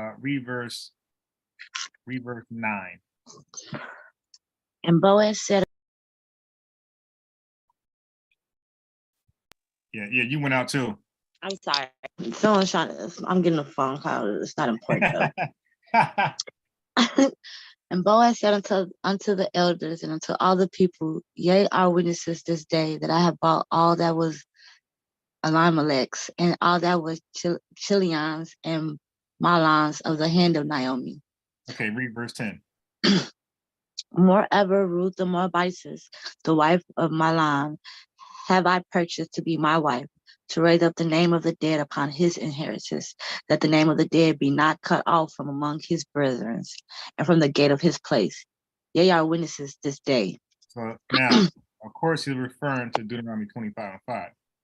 That's very important. And Onan ain't want to do that. Okay, so now we read about Oh, and she was purchased when you said when it's money. oh yeah. Well, he did it just now. He just purchased her just now. Okay, and that's what kind of grafts her in. Yep. Yeah, That was a good catch. So we read about Tamar, who's in Matthew's genealogy, who's the mother of Phares and Zara. Then we just read about Rahab, who was next in line. And we just read about, which that's a long story, we read about Ruth. So now you know what happened to Ruth and why she's there. Is what her diligence, her dedication, you know, being a stranger with this, because you know, the Lord complaining about Israel not even doing this. And now we got a stranger doing what Israel's is supposed to be doing, right? So it's like, wow, like I'm not even with them, and they're dedicated to my people more than my own people, you know.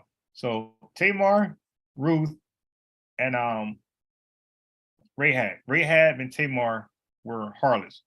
Tamar wasn't, but she played one. But Ruth actually was. I'm sorry, Rahab actually was. But from what I know, Ruth and Rahab, they both was Gentiles. And the Lord, yeah, they both were. And the Lord found favor in them, right? And they're in like the royal lineage in Matthews. So now we know that. Next time we get together, we'll read about Bathsheba. That's like a lengthy story by itself. So I want you to go back. So now not back. Well, it's really back because we read it the first time. So now go to Matthew chapter 1.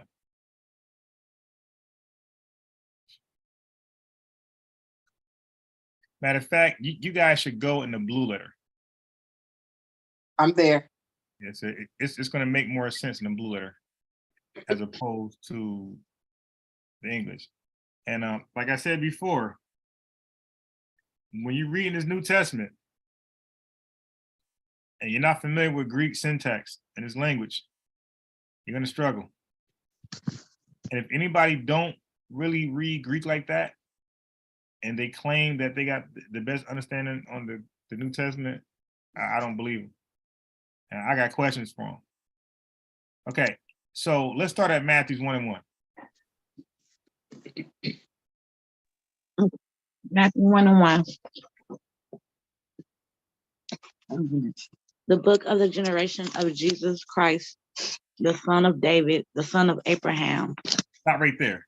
Okay. All right. You guys want to hear something interesting? Yeah. So this says the book of the generation of who? Of Jesus Christ. Okay. All right. All right. Are you ready for this right here? All right. Stop right. So create a new tab. Create a new tab and go to Genesis chapter 4. I'm sharing my screen too, where I'm going to it. Matter of fact, Genesis chapter 5. I apologize. Chapter 5. Yep. Read verse 1. Verse 1. Chapter 5. This is the book of the generation of Adam. Stop. Stop right there. So Matthew 1:1 says the book of the generations of who? Adam. No, Matthew 1 said it's the book of Jesus Christ. I'm sorry. This one says who? Adam. Okay. So now go to the last verse 32. And Noah was 500 years old, and Noah begat Shem, Ham, and Japheth. That's it, right? Of this chapter. So it says that this is the book of generation of Adam.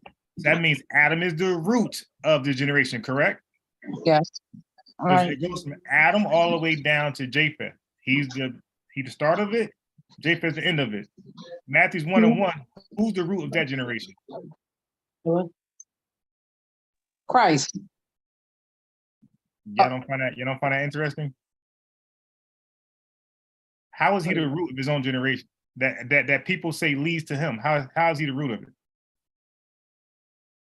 How is Christ the root of? The generation in Matthew's 1 and Matthew's 1. Can you repeat Say that again. Can you repeat that again? Yeah. So right now you read in Genesis chapter 5. It says this is the book of the generations of Adam. That's the same language in Matthew's 1. And, Right. and this is the genealogy, right? So it Right. starts with Adam. He's the root. And it goes all the way down to Japheth, who's the offspring. He's the last person. You got the same language in Matthew's 1, and it starts with Jesus, the root. Okay, You're let not me- convinced? You're not convinced? Okay, go to Genesis chapter 6. I'll show you another one. Go to Genesis chapter 6, go to verse 9.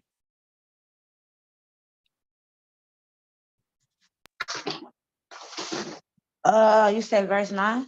Yep. These are the generations of Noah.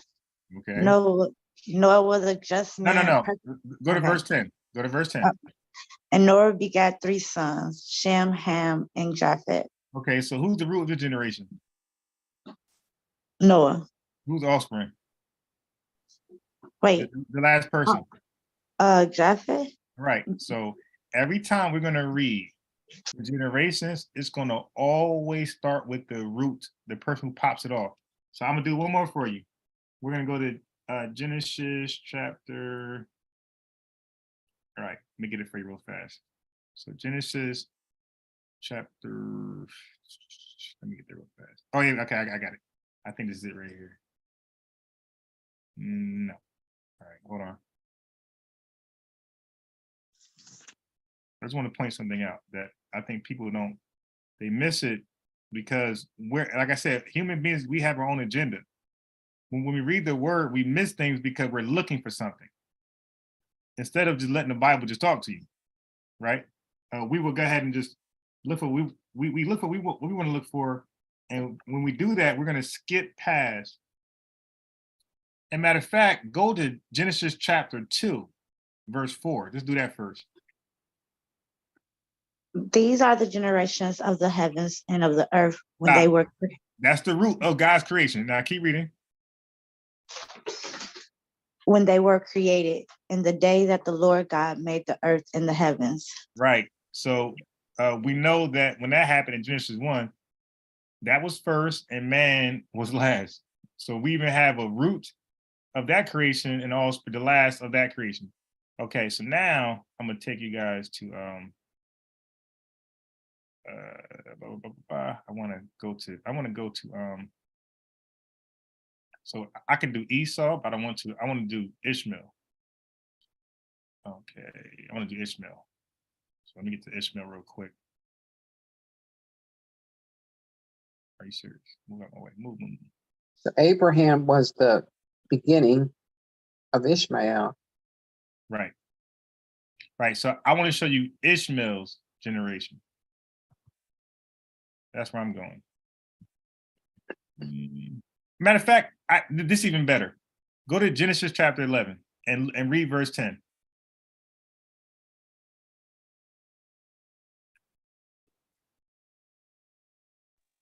These are the these are the enough. We can end it right here. Genesis 11 and 10. Go ahead.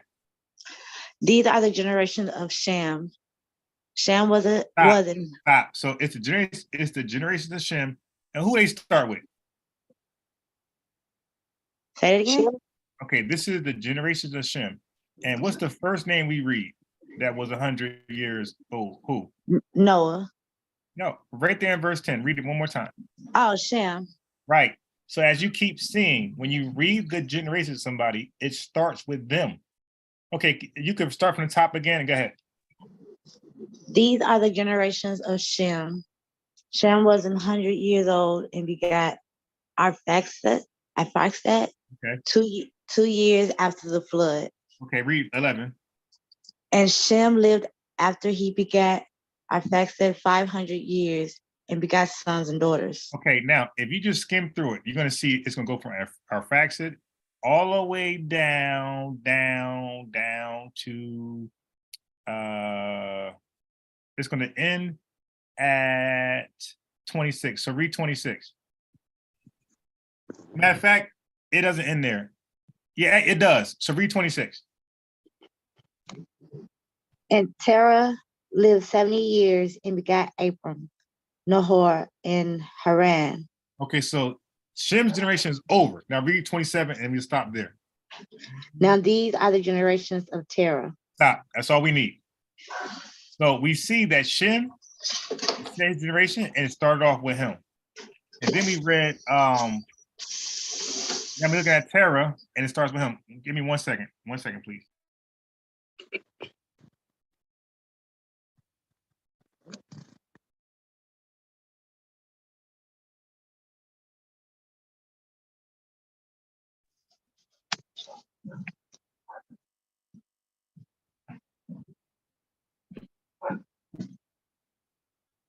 Chevy, get down out that gate. Bad dog, no.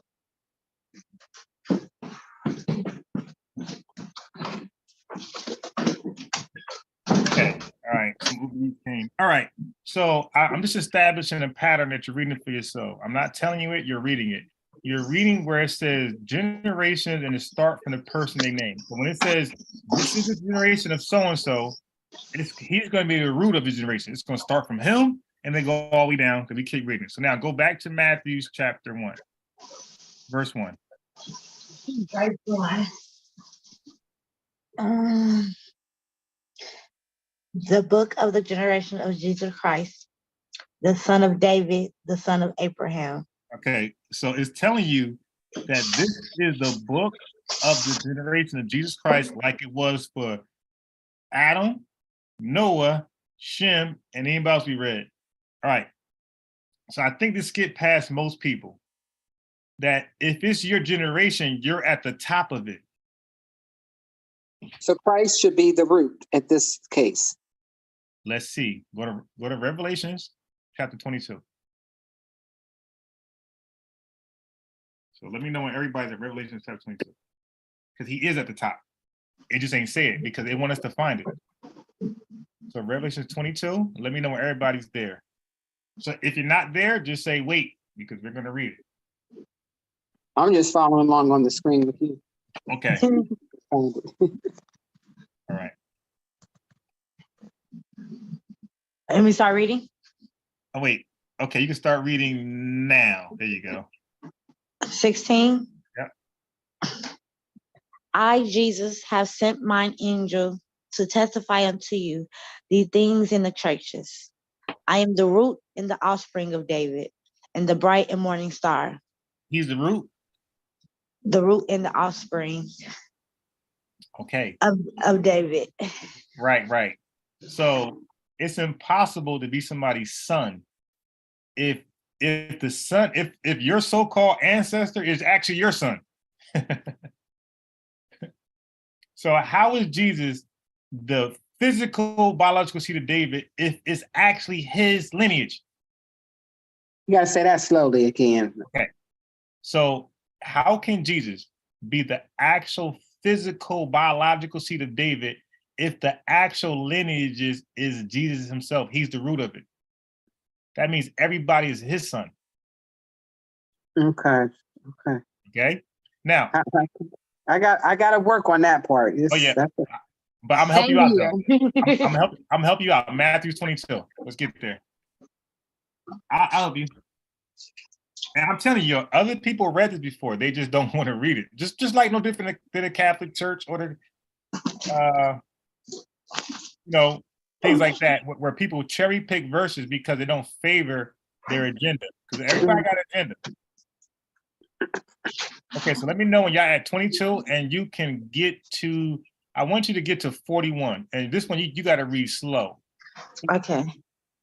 You said 22 verse 41 in Matthew? Yep. While the Pharisees were gathered together, Jesus asked, saying, what think ye of Christ? Whose son is he? They say unto him, the son of David. Stop. So Christ heard the rumors about him. Why everybody saying I'm the son of David? Right. So now we're gonna see if he likes this. Now, wait, let's get the answer first. Okay, no, they answered. They said the son of David. So now we're gonna see if Jesus Christ is satisfied with this answer. Read Right. 43. Matthew 22, verse 43. He said unto them, how then does David in spirit call him Lord, saying, So I believe he's quoting Psalm. Don't give me the line. I think 85. I'll confirm it. But he's quoting the book of Psalms. Okay. Now read 44. Actually, he's going to say it. He's going to say the quote 44. the Lord said unto my Lord, sit thou on my right hand till I make thine enemies thy footstool. 45 is the killer. If David then call him Lord, how is he his son? Okay, so I don't know why that just gave me chills. if Listen. David then call him Lord, Right. who is the he? Jesus, How is Jesus his son? the Christ. Right. Yeah, So, he's talking. He's putting himself in like the third person. right. Because remember, he's not going to call himself Christ because he got to finish doing what he's doing. Because once he says Christ, they're going to crucify him. So he can't say that. Right. He can't say, he got just get him to think. But the minute he says that he's the son of man or Christ, they're going to crucify him right away. Right. And he told, so he kept eluding the Pharisees and the Roman soldiers because it was never time. So every time they try to grab him, he'll bounce on them. He'll haul ass. So right now, he's asking them, he's getting them to think, if the Christ, not me, because I'm just a regular carpenter's son, right? But if the Christ is actually David's son, how is David calling him Lord? And that's why I said, if he's the root of the generation, how is he also the son of a man? It's his lineage. Okay, break down who the he's are. That's what getting me thrown off. The he's and the Okay. So let's go to verse 42. Can you read verse 42 again and stop at Christ? Go ahead. You said 42? Yep. Saying, what think ye of Christ? Okay, read Whose the next. son? Right, read the next question mark. Whose son is he? Stop. There go your he. The he is Christ. Got it. Whose son is Christ? And what did they say? Keep reading. They say unto him, the son of David. Okay, and that's what pissed Christ off. You're like, hold up, how am I the son of this guy? When he bow down to me, like he reveres me. So that's why. So now let's get the response of the Pharisees. Read verse 46. And no man was able to answer him a word. Neither durst any man from that day forth ask him any more questions. Okay, so that's the same question I asked these brothers, and they have no answer for that as well. And I'm telling you, you guys can invite whoever you want. Okay, you can invite whoever you want here. Right? If they believe otherwise, invite them on. In fact, you can do it tonight. You can send the link or the number for anybody who disagrees. Okay. So I asked the same question and I never get an answer. I get a lot of filibustering and but nobody actually explains that. And they can't explain Matthew 1:1, where it says this is the book of the generation of Jesus. It's supposed to say Abraham or somebody else, David, right? It ain't supposed to say Jesus because it's going to start from the root and work it down to the last person. Okay. But it got Jesus as the root. And we read in Revelation 22 that he's the root and offspring. So that means he's the beginning and the last. As a matter of fact, go back to Revelations real fast, 22:13. This part I forgot to get y'all to look at. So go to Revelations. So basically he's going to clarify what he meant by I'm the root and offspring. So if you go to Revelation, read 13. Revelation 30, 15:13. I am Alpha and Omega, the beginning and the end, the first and the last. I mean, that's plain English to me. So now, I'm sorry, but I got to be clear. Cliche is go to Matthew chapter 1, verse 1. No, I'm sorry, John verse 1 and 1. because somebody got to make this make sense. All right, go to John 1:1. And Okay, the I done got confused. Cause see, I done got confused because Revelations 15 and 13 is the first and the last. But now I'm Oh, Jesus? You mean 6? You mean 22 and 13, right? oh, that was 22 and 13. Yeah. Okay. Right. So now this is gonna make sense. So now that's clear. He's the first and last. That's very clear. And then when we read John 1:1, I'm going to explain what's going on. Then we're going to read it. Okay, now read John 1. In the beginning was the Word, and the Word was with God, and the Word was God. Stop. So if he was already there, how can two earthly parents give birth to this guy? Right. Two earthly parents? Right, Mary and Joseph. I guess. How do you give birth to a guy who's already in existing? You can't. Right. Okay. So that's why I'm going to explain the role of Jesus. So now remember that word, so be it. Okay. Yeah. All That's one right. of my favorite little phrases to say. So be it. Right. So now you're going to hear that and that phrase. I think a lot of women in the Bible say it. I think it because again, I do a lot of reading. I'm good with like pattern recognition. So in other words, if I read something in Genesis, if I read it again, like let's say in Luke, I can connect that. Oh, wait, I read this before. Wait, that phrase or that word, that's familiar. I'm good with stuff like that. Where I can go back and say, oh, wow, that's connection. So that be it thing, right? I think only women say that, by the way. I'm not 100% sure, but I think that might be a woman. Okay. I don't know too many men that say it. All right. So even in the Bible, I think so far we got. I can show you for a fact 3 women saying that in the Bible. One in the old, 2 in the new. So we read it with the deal with Rahab. She said, "So be it."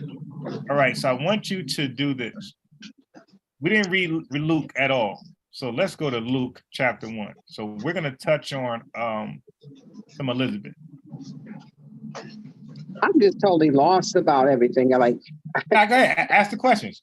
I'm just trying to why the question of how can he have 2 earthly parents? Who? Joseph, you said why does Christ have 2 earthly parents? No, that was a question. I said, how can not just Joseph and Mary, how can 2 earthly people, right, give birth to the Christ who already exists? Because people will tell you that Mary and Joseph is the parents of the biological parents of Jesus. It's like, how do you give birth to somebody who's already existing? Okay, because in the beginning. Okay, no, look, wait. Okay, read verse. Wait, stop right there. So whoever read verse 14, read John 1 and 14. John 1 and 14. Luke, you said Luke or John? No, let's go back to John 1 and 14. Okay. John 1 and 14. Hold on, my screen tweaking. And the Word was made flesh. Stop. That word was made flesh. He wasn't created by 2 parents. He was made flesh. Go ahead. And dwelt among us. Keep reading. And we beheld his glory, the glory as of the only begotten of the Father. Stop. Who's Jesus' father so far? But wait, I need you to I need to go back to that precept. And the word was made flesh. Right. What does that mean? That means through Mary. Oh, okay. Yeah. So don't forget, like he actually was born a woman. Okay, So, that's what that means. Yeah. So we'll read it again, right? So don't forget, he's a spirit like the Father, but he came down to be an ultimate sacrifice for Israel, right? Mm-hmm. And mankind benefit as well, because righteousness is going to now rule the world at some point. So like that's the goal. The goal is for everybody to observe and get in line and have like a righteous world. So he came down as flesh this time, but you can't come as flesh without being born by flesh. If that makes sense. Okay, so now you can continue reading. Okay, read verse 14 one more time, the whole thing. And the word was made flesh and dwelt among us, and we beheld his glory, the glory as of the only begotten of the Father, full of grace and truth. Okay, so we just keep reading the only begotten of the Father, right? So here's the problem. The Bible tells you the mother without any shout. Nobody's ever gonna argue who's the mother. We're gonna read Mary. And then the Bible keep telling you that the only Father, his only Son is Jesus. It keeps saying the only begotten of the Father. So it gives you a mother, it gives you a father, it gives you a nuclear family, basically. Yes, that's a nuclear family. Father, mother, son, or his child. But we keep reading something different. It's like, what are we reading that says something different than what we're reading right now? All right. So now let's go to Luke chapter 1. So let's bring this one home. Luke chapter 1. And let me know when you're there. In fact, let me get there on screen. Boom. Yeah, I get that pretty fast. So that's why like if you watch my screen, that's why I like KJV Browse. If you want to get there quick, this is the one. KJV Browns. Okay. Yeah. I got it. Oh, let me do that on my laptop there. Yeah, this is my favorite one, like to like go really quickly. But if I want like to study and figure out what things mean, then I go into BibleHub.com and Blue Letter. But if I know it already, then I go here because I already know I don't need to look Okay, up. what do you go to after you go to KJV Browse? I got a whole bunch of stuff. Okay, so you're gonna see. Let me do this. So when you go to KJV Browse, KJV space Browse. it should be the first thing you click. So my screen shows the first option. Click and see what happens. Oh, where it says University of Yeah, Michigan. there you go. Okay, I didn't click that yet. Yeah, so that should be my screen that you're looking at. Yeah. There we go. Okay. So now let me just get to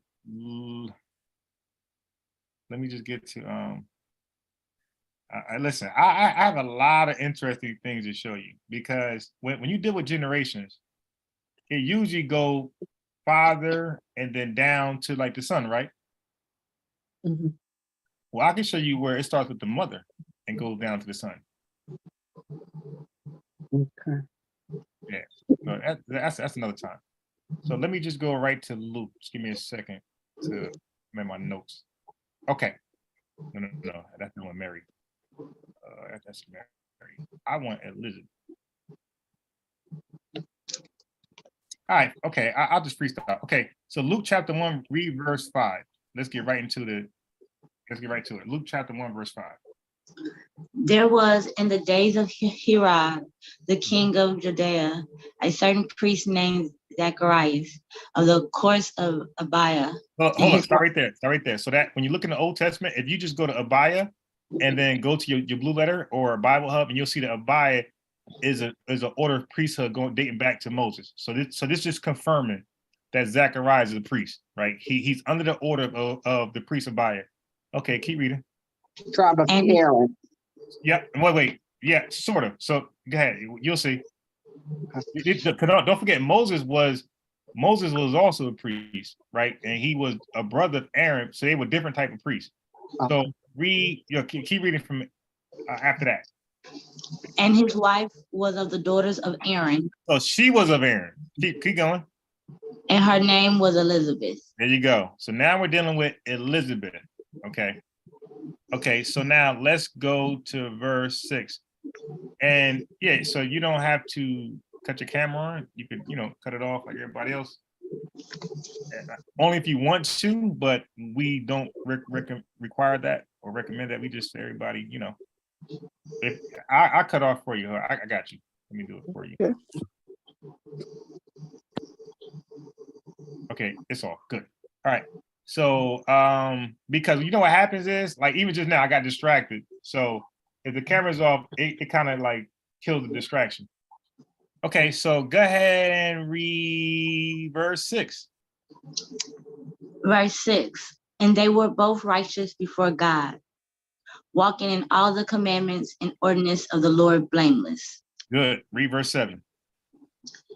And they had no child, because that Elizabeth was barren. Stop right there. because I mean I hear the weirdest things from brothers. So they'll tell you because they're married, they have a kid. It's like, no, I can show you about 50 examples of married couples with no kids. You know, and this is one of them. All right. So just because you're married don't mean you got a kid. So do y'all know how women become barren in the Bible, by the way? No. No. Anybody? Anybody? Do anybody know how women become barren in the Bible? No. No. Maybe a punishment? I see it's don't forget, like God chose Jacob over Esau before he was born. So Esau really didn't get to do anything to be punished. So I would say like that happens with the women. So it has nothing to do with really them. It could be maybe an ancestor there or something like that, but God makes all women barren and only him. Okay? So God is the only one that makes you barren. And God is the only one who can unbarren you. Okay. Right? So when you become unbarren, right? First of all, to be barren in the Bible is like a shameful thing. Women kind of like scorn at you, scoff at you. Okay, so when you become unbarren, everybody knows that God is dealing with you. Keep that in mind. You've been given a blessing. Right? But not only blessing, it's a miracle. Only God can do it. Okay. Cool. So when he unbarrens you, like he did Sarah, like he did Hannah, like he did Rachel, like he did Leah, when he unbarrens you, everybody knows that God is actually directly dealing with you. So they all start like cheering for you, like, wow, God worked with this woman.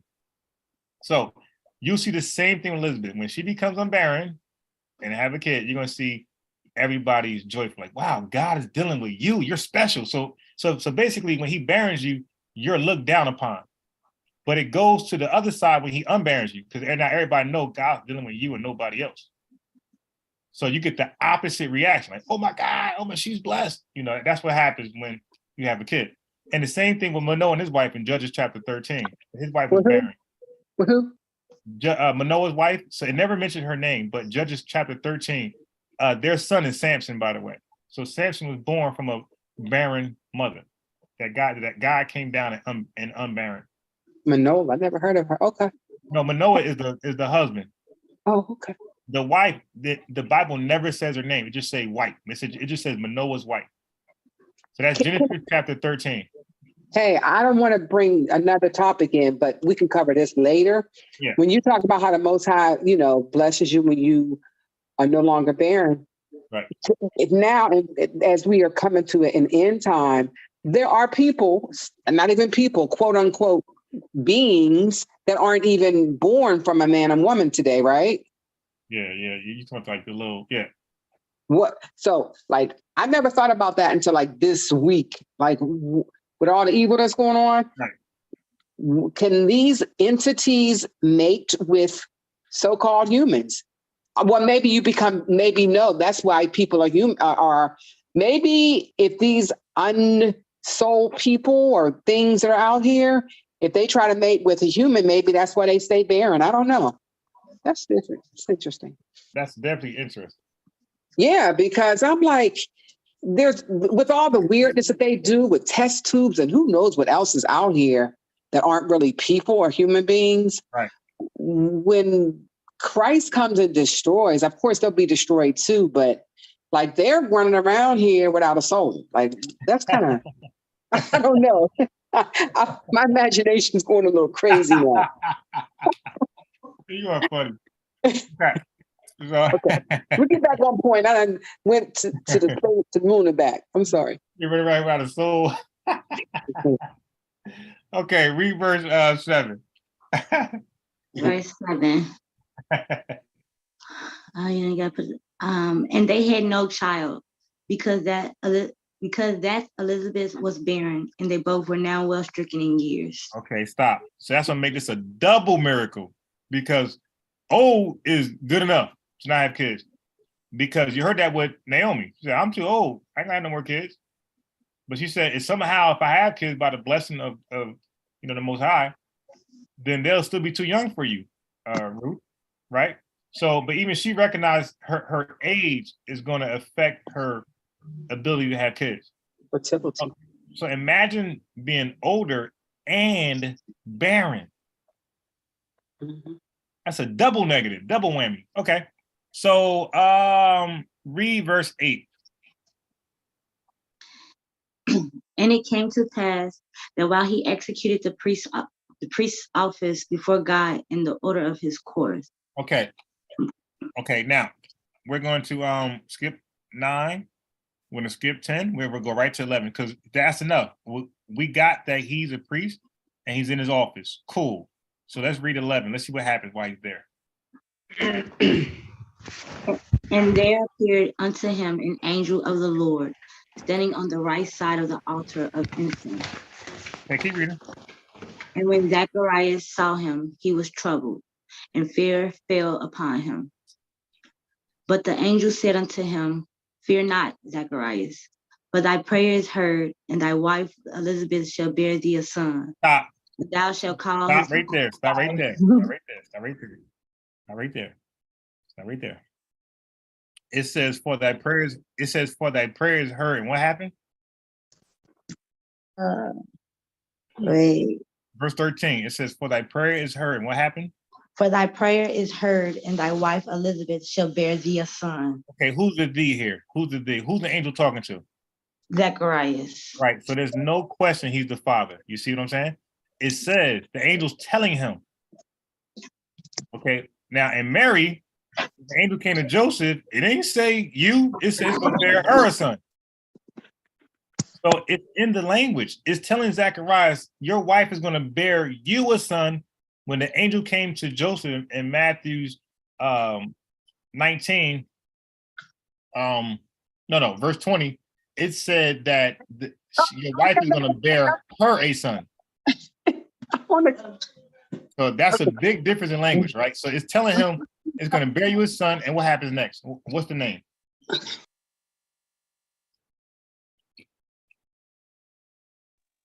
John. Right. There you go. It says, and thou shalt call his name John. Okay, cool. So now 14, you read 14.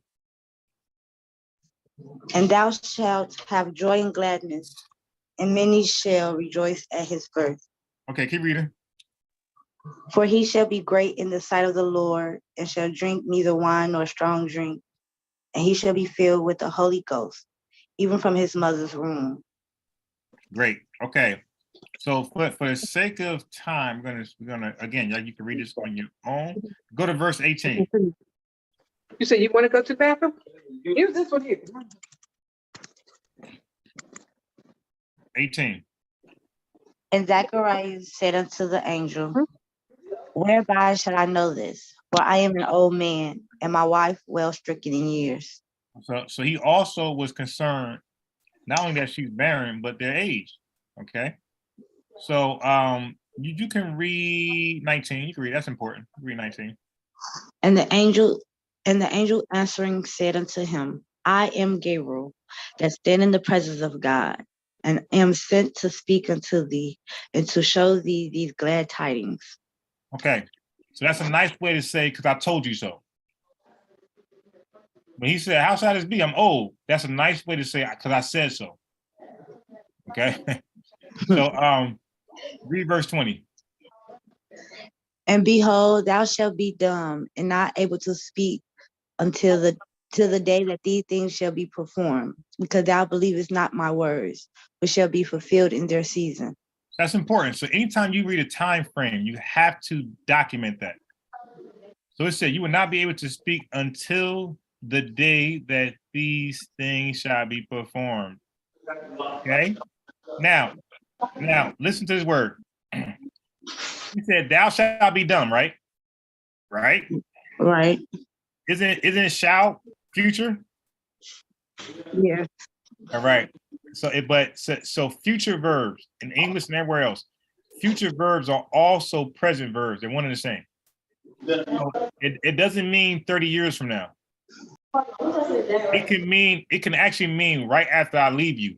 And you're gonna see it's gonna mean that. So he just said, thou shalt be dumb. Right? So just keep in mind the word shout. That means will. Thou will be dumb. But let's see how fast you become dumb. Okay. So read 22. So you said 27? 22.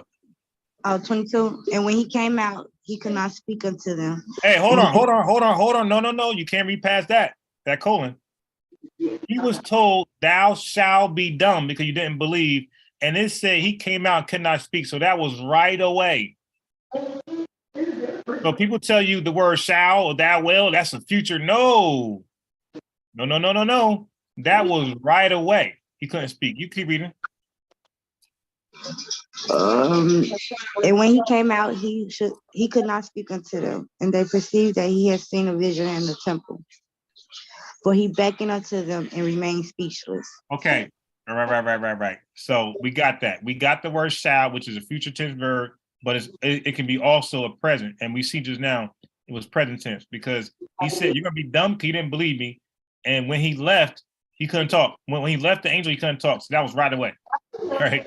So that was after the angel. That's after he left the angel. He couldn't speak. So that was a right away prophecy. Okay. So now read 23 because this is another time frame here. Read 23.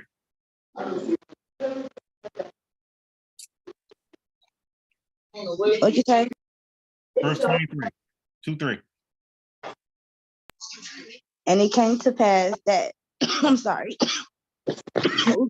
As soon as the days of his ministration were accomplished, he departed to his own house. Okay, so that key word, that means his priest thing he was doing is done. And once it was done, he went home to fulfill the prophecy that your wife shall bear you a son. So he went home right away. Read verse 24.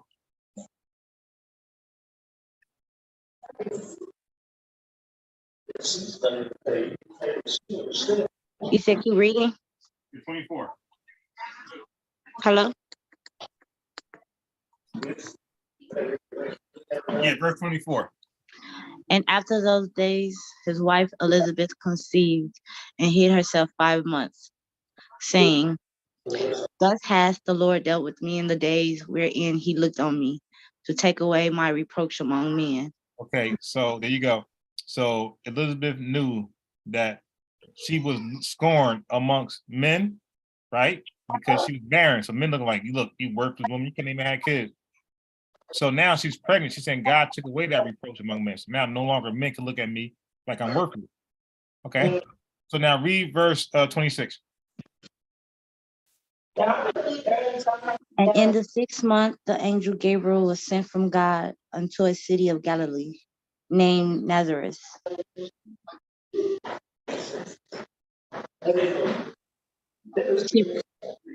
Keep reading.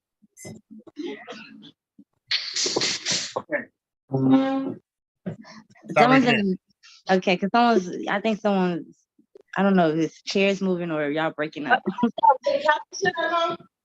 You like Right. how I put that calculator on? Yeah, so I'm going to that's Janine, I'm just gonna mute her real fast. She can unmute herself. Okay.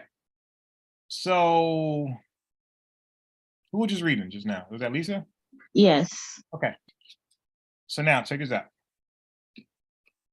So it says, in the 6th month, the angel Gabriel was sent unto a city of Galilee named Nazareth. So you got to keep that in mind. The 6th month, that means that Elizabeth is 6 months pregnant.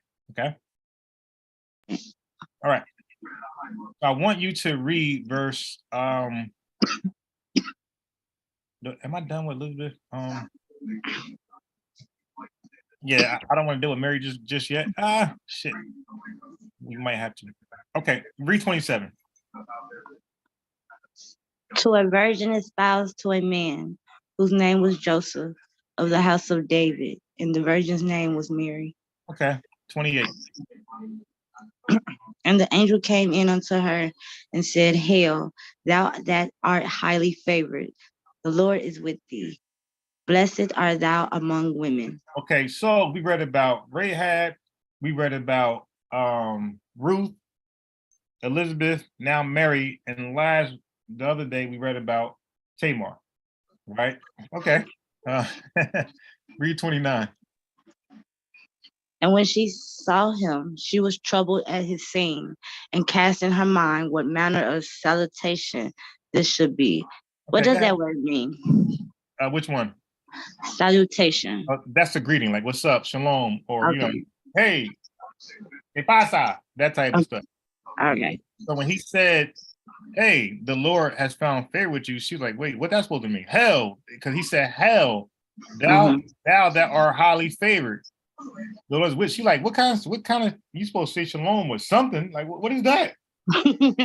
Right. Read 31. And behold, No. We skipped. Read 30. Read 30. I'm sorry. And the angel Ever trying to shut you up. and the angel said unto her, fear not, Mary, for thou hast found favor with God. Okay. All right. Now listen. It's about to get hot. Okay. Here's where all the arguments stem from. Y'all ready? All right, read 31. And behold, thou shalt conceive in thy womb and bring forth a son, shall call his name Jesus. Okay, so it's telling Mary that you're going to conceive in your womb and you're going to bring forth a son and call his name Jesus. Okay, now read 32. He shall be great and shall be called the Son of the Highest. Stop right there. No, stop right there. Mm-hmm. He's telling her what your son should be called. Okay, so this is a prophecy, by the way. Your son, a prophecy means that this is how it's correctly done. Your son shall be called the Son of God, basically, or the Son of Yahweh, whatever name you want to use. That's what he should be called, not the Son of David. That's why he got offended. Not the son of Joseph, not the son of the carpenter, not the son of Abraham. Your son shall be called the Son of the Highest. If you don't call him that, he's offended because he was here before mankind. Right. Why am I the son of a man? Like, men, you could, if he's a spirit, he's looking like, men are filthy. What's going on here? I ain't no fleshly, carnal, sinful, disobedient, stiff-necked Negro. I'm holy. Okay. So we got, he shall be great. He shall be called the Son of the Highest. Okay, keep going. He and the Lord God shall give unto him the throne of his father David. Okay, that's what's confusing. Okay, who is his? Wait, now I'm confused. Okay. Now it's the his word. Who's the his father David? Right. And who's his? Right. No, that's Jesus still. It's Jesus. Okay, so I'm confused. Go ahead. Because you said earlier, like, okay, like the whole, like, it's been like you said, it's been like going on for a couple of weeks, and like different other ones that, who is Jesus' father? Right. And I'm confused now because is this saying that David's Jesus' father, or like, is it like, does that mean like one of his forefathers? I mean, like, that's what I'm trying to understand. Now I'm confused. Yeah, forefather. So basically, it's saying forefathers. It's not talking about an actual father, because Okay. Yeah, that makes sense. Okay. Okay. Ouch. Ouch. Ouch. Ouch. Ouch. Ouch. Ouch. Ouch. Ouch. All right. So you can continue reading.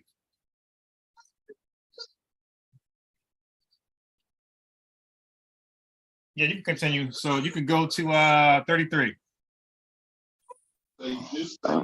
33. And he shall reign over the house of Jacob forever, and of his kingdom there shall be no end. Okay. Yep. And then said Mary unto the angel, how shall this be, seeing I know not a man? Stop. That's the part people got to think about. Okay. So now I'm going to have you guys do this. If this was some future prophecy, 30 years later. Hold on 1 second. Let me cut this thing off.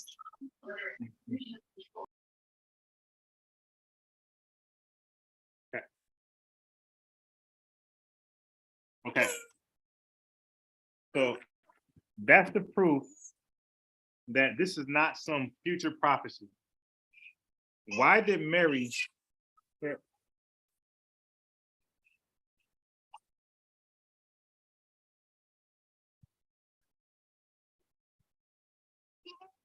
Why did Mary take this as something to happen at the moment that the angel's talking to her? Okay. So he told her, behold, you're gonna have this son, blah, blah, blah, blah, blah, blah. Why is her response? Why didn't Zacharias say, well, how this gonna happen? Right?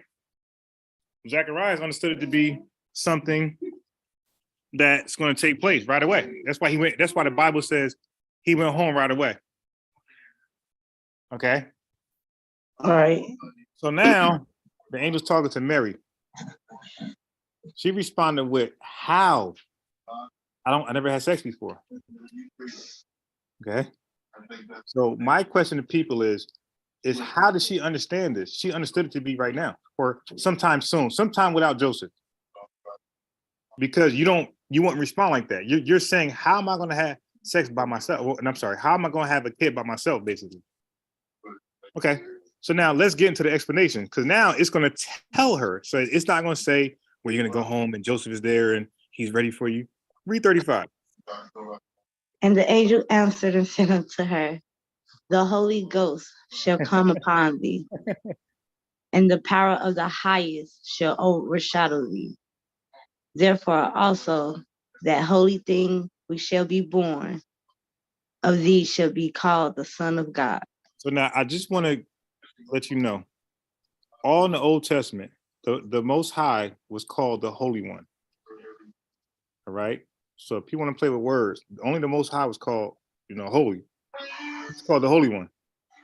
Now it's saying Jesus called it said that holy thing shall be called the Son of that God who we call the Holy One. Yeah. Right? Yeah. Okay. Now, any questions about, does anybody have any questions about the process? Because she asked, how is this going to be done? I never had sex with the guy I'm espoused to. The angel ain't say, no, see, you're going to go home. It said, well, the power, it says the Holy Ghost shall come upon you and the power of the highest shall overshadow you. Any questions there? No. That process? No.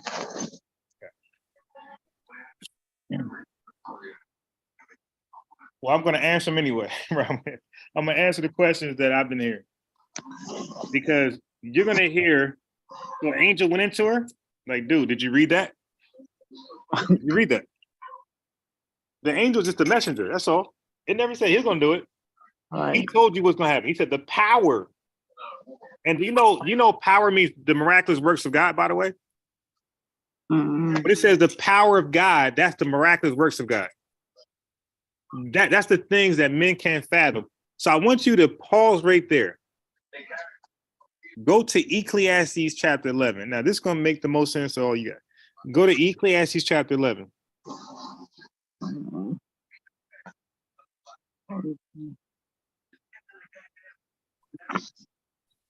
That's not it. It's chapter 11. Yep. Hold on. Let me get there. Hold on. I'm being late. Hold on a second. Let me get there with you because people are watching my screen. So let me go to Ecclesiastes chapter 11. Okay. I need you to now listen. Some of you might get some chills here. Read verse 5. As thou knowest not what is the way of the spirit, nor how the bones do grow in the womb of her that is with child, even so thou knowest not the works of God who maketh all. So any questions about that process in Matthews? How that's possible? Yeah, what you mean? There you go, right there. It said you don't know the way of the spirit, nor how the bones grow in the womb. That is her with child. Even so, knows not the works of God. So when it says he overshadowed her, what that mean? Well, God don't go into debt. He just say he overshadowed her. Okay, we don't know the works of God, and that's we just read that. We don't know the works of God. Okay, so now what I will do is this: when it says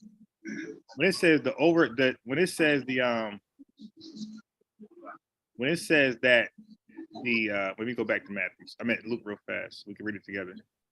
So let's go back to Luke chapter 1 and let's deal with that part, verses 35. Okay, so when it says, and the angel said unto her, so now the angel ain't doing, now I don't know why people get this. The angel ain't doing anything to her. He's talking to her. He's explaining how she's going to do this without the agency of a man. It says, the Holy Ghost shall come upon you. Okay? Right. And the power of the Most High shall overshadow you. Okay, cool. So do me a favor. Let's look at that. Let's go to Luke. So go up to chapter 9.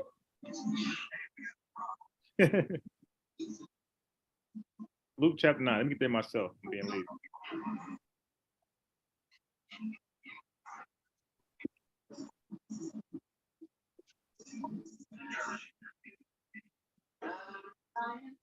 Okay. Let me know if you're there. Luke chapter 9. I'm there. Okay, read verse 34. While he thus spake, there came a cloud that overshadowed them. Oh, hold up. Wait a minute. Overshadowed? Oh, it's somewhere else? Okay, so while they spake there, now if you read the context here, it's very good. It's a very good context. It's dealing with a vision that there is the prophet Elijah, Moses, and Jesus. All right. And if Peter, matter of fact, let's just read it. Go down to go to verse 28. So let's read up to this. Verse 28. And it came to pass about 8 days after 3 sayings, he took Peter and John and James and went up into a mountain to pray. Go ahead. And as he prayed, the fashion of his countenance was altered, and his raiment was white and glistening. Mhm. And behold, there talked with him 2 men, which were Moses and Elias, Okay. who appeared in glory and spake of his decease, which he should accomplish at Jerusalem. Right. But Peter and they that were with him were heavy with sleep, and when they were awake, they saw his glory, and the 2 men that stood with him. Yep. And it came to pass, as they departed from him, Peter said unto Jesus, Master, it is good for us to be here, and let us make 3 tabernacles, one for thee, and one for Moses, and one for Elias, not knowing what he said. Okay, stop right there. So they put Moses and Elijah on the same level as Jesus, right? Can we make a tabernacle for all 3 of you? Because we highly respect all 3 of these guys, right? They were highly respected. Elijah, Moses was highly respected in Israel. All right, 34. While he thus spake, there came a cloud and overshadowed them, and they feared as they entered into the cloud. Okay, so that same cloud that overshadowed Mary, when she said how this is going to happen, it overshadowed Peter and the people with him. All right, now read 35. And there came a voice out of the cloud saying, This is my beloved son, hear him. In other words, stop talking about Elijah and Moses. It's all about Jesus. Okay, keep going. And when the voice was past, Jesus was found alone, and they kept it closed, and told no man in those days any of those things which they had seen. All right, there you go. Only Jesus was left standing. All right, so that overshadow thing, we read it again there. It's dealing with God directly, and God's communicating, and it's always about Jesus. All right, so let's go back to chapter 1. Up until 35, right? So we weren't done reading, by the way. It said 35, right? Wait, let me get there. Luke chapter 1. I got 35. 35. I'm gonna be ready to wrap up. Okay. Okay, go ahead. And the angel answered and said unto her, The Holy Ghost shall come upon thee, and the power of the highest shall overshadow thee. Therefore also that holy thing which shall be born of thee shall be called the Son of God. Okay, 36. Now look, so this is the token. So if what I'm saying is true, if he's telling her when Mary said, how does it going to happen without me having sex? And he explained it's going to happen without her having sex. Look at the token. Look at the symbol, the sign, 36. And and behold, thy cousin Elizabeth, she hath also conceived a son in her old age. and this is the 6th month with her, who was called barren. Okay, so he's saying, Mary, if you think this is impossible, well, your cousin, by the way, your cousin, the Levite, you know, the Aaron daughters, the Levite, your cousin, Mary, the Levite lady. Hint, hint, hint. What are you from? Where tribe are you from, Mary? You got a Levite cousin. He's saying that you thought she couldn't have kids because she was barren and old. Well, guess what? She's about to deliver. Okay, so now 37 is the verse that people just can't get over. 37. For with God, nothing shall be impossible. Okay, so why is he going to say that if everything's possible so far? Can somebody give an answer to that? If everything was possible, just two human beings come together, have a boy, why would he say nothing's impossible, God? Because he understood, the angel understood that these things seem impossible to human beings. Okay, and I got a preset for that. This is my favorites right here. Go to, I'm gonna go with you. Go to Matthew chapter 19. This is my favorite. So by the way, I do talk to people that believe that opposite. Okay, well, they believe that at first, but when I get done with them, they believe what I believe. All right. I don't find too many that hold their position when we get done talking. All right, so go to Matthew 19. Are you there? Yes. Read verse 26. But Jesus beheld them and said unto them, with men this is impossible, but with God all things are possible. I mean, does all things mean all things? Yeah. Okay. I mean, like we hear it over and over and over. And when Sarah laughed at the Most High for saying she's going to have a baby in her old and barren state, she laughed at him. And then he said, why you? So he told Abraham, why your girl laughing at me? He said, do you know this is a light thing for me to do? This is light. I ain't got to do, I didn't create planets and all types of stars and animals. And you telling me, and I created man. I created Adam without no parent. And I just can't make a woman have a baby? Right. What's so hard about this? You think the Adam thing's worse? Yo, he created animals out of thin air. Ain't no, here you go, animals. Here you go. Here you go. And then he said, from this pattern on, you're gonna be fruitful and mate with yourself to continue this cycle.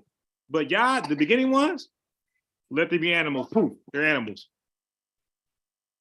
So what happens is that you just read 2 times that the Bible's telling you stop putting limitations on the Most High.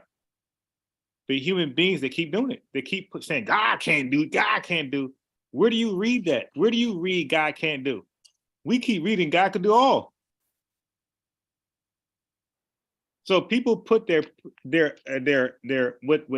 again, people got their own agendas. So it's like, why do you keep reading what God can't do when he keep telling you he can do everything? All right. Okay. So let's go back to Luke chapter 1. Let's wrap this up. Luke chapter 1. It's like 2 more verses and we're done. Okay. So wait. So hold Luke 1, because I told you guys that we were going to read. So hold Luke 1 and go to Genesis 38. So we read Genesis last time we talked. We read Genesis 38, okay, with Tamar. So I told you that something's going to happen there that we'll be able to read again somewhere else. So when the Bible says rightly divide the word, this is how you do that. Okay, so are you at Genesis chapter 38? Yeah. All right, so watch this. Okay. Read verse 18. And he said, what pledge shall I give thee? And she said, thy signet and thy bracelets and thy staff that is in thy hand. And he gave it her and came it in unto her, and she conceived by him. Okay. So he came into her, they had sex, she conceived, correct? Right. Okay, and then he went looking for her. Last class, so read 22 because he's gonna be looking for her. And he returned to Judah and said, I So cannot. now, wait. By the way, this is all after he conceived in her, right? Until she conceived. Okay, so read 22. And he returned to Judah and said, I cannot find her. And also the men of the place said that there was no harlot in this place. Okay. Keep reading. And Judah said, let her take it to her, lest we be shamed. Behold, I sent this kid, and thou hast not found her. All right, 24 is the key verse. Read that. And it came to pass about 3 months after that it was Stop. So that comma means pause, just a slight pause. How many months? 3 months, So isn't this after she conceived? right? This is 3 months after she conceived. Okay, cool. Keep reading. And it came to pass about 3 months after that it was told Judah, saying, Tamar thy daughter-in-law hath played the harlot. And also, behold, she is with child by whoredom. Stop. All right, we're done here. Stop. So it told you after they had sex and she conceived, 3 months later, she's clearly with a baby, right, in her stomach. She's showing. 3 months after they had sex, she's showing. They said, hey, man, she got a baby in her stomach. Okay, so let's go back to Luke. So that 3 month thing, again, people read these words and they just, well, that's just there in 38, Genesis. Let's read Luke and it doesn't connect. Okay, so let's go back to Luke and let's go to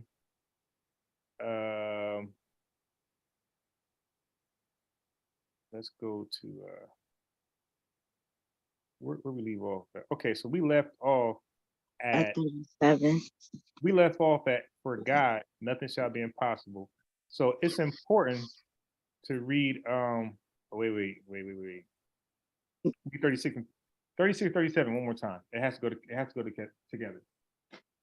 And behold, thy cousin Elizabeth, she hath also conceived a son in her old age. And this is the 6th month with her, who was called barren. For with God nothing shall be impossible. Okay, everybody put your seatbelts on. It's gonna get rocky. Read 38. And Mary said, Behold, the handmaid of the Lord, be it unto me according to thy word. And the You read right past it. You read be it. be it unto me So, according to thy word. what that word mean again? That means I'm cool with it. I agree. Like the same thing with Rahab. She let it be. She let be it. That be it means I agree. Let it go. Okay. So, Right. so she said, "Be it unto me according to your word." Right. So that means whatever you're saying, I agree. Let's just go with it. So if I'm right, if Swazi's right, if she's saying, okay, fine, let this process happen to me. Let me conceive seed this way, or conceive. You don't say seed. Let me conceive this way. If I'm right, keep reading. Let be it unto me according to thy word. And the angel departed from her. And Mary arose in those days and went into the hill country with haste into a city of Judah. Verse 40. And entered into the house of Zacharias and saluted Elizabeth. Okay, so Swazi's right. When the angel said, hey, how I'm gonna be pregnant? I ain't never had sex before. Okay, well, this is gonna happen. The power of the Most Highest, right? The Holy Ghost will come upon you, and the power of the Most Highest outside of you. So, and she said, be it. So to me, the angel explained how you're gonna conceive, being that you never had sex with a man, right? So he answered your question. This is how you're gonna do it. So then she said, okay, well, be it according to your word. So the way you explained it, in other words, the way you just said I'm gonna become pregnant, let it happen. Okay, so if I'm right, that means it took place right then and there, right? Or sometime right after the angel left. That's if I'm right. So right now she's visiting her cousin Elizabeth. Is that true? Right. Okay. So now, if I'm right, that means the angel let that process happen and she's conceiving. Okay, read verse 56. So now here's the dagger. Read verse 56. You said 56? Yep. And Mary abode with her about 3 months and returned How long? her own house. How long did she stay? 3 months, So if I'm right, how many months she's pregnant? 3, How long? How many months? 3. Okay. Now, when Joseph seen her, I'm saying she was 3 months pregnant. I'm saying it happened to her, like she said, the angel said, hey, let it happen according to your word. The process started. She hung out with Elizabeth for 3 months, and then she returned to her own house. So now, if you're not aware, you can Google this, you can Wikipedia, however you want to do it. This account happened before Joseph. The angel came to Mary first, before she was pregnant, and it came to Joseph after she was pregnant. So it said she stayed there for 3 months and went to her own house. Now Joseph's going to find her. So now go to Matthew 1:18.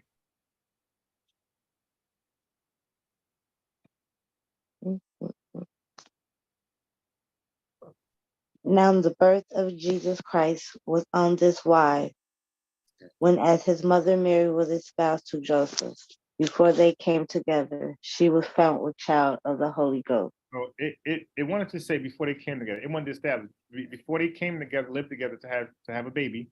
She was already found pregnant. Okay, what I'm saying is that Joseph looking at her 3 months pregnant. Right. That's what I'm saying. And if you read 19, go ahead. And 19, then we're done. Just 19. Then Joseph, her husband, being a just man and not willing to make her a public example, was minded to put her away privily. Okay, so if I'm right, which I know I am, she went to him 3 months pregnant. He looking like, what the hell is this? You left here, we never had sex, you left here regular, you come back pregnant. You're obviously an adulterer. Right? So he didn't want to put her to shame, and he didn't want to make her public example, getting her stoned. Okay, so now the next class we'll pick up from there. So what I'm saying is, she told the angel how it's going to happen, being I never had sex. The angel explained how it's going to happen, being you never had sex. She said, okay, fine, let it happen. It happened. She chilled with her cousin for 3 months, just like Tamar disappeared for 3 months, and they realized, oh, she's pregnant. Right. Mary was not found for 3 months. She comes home.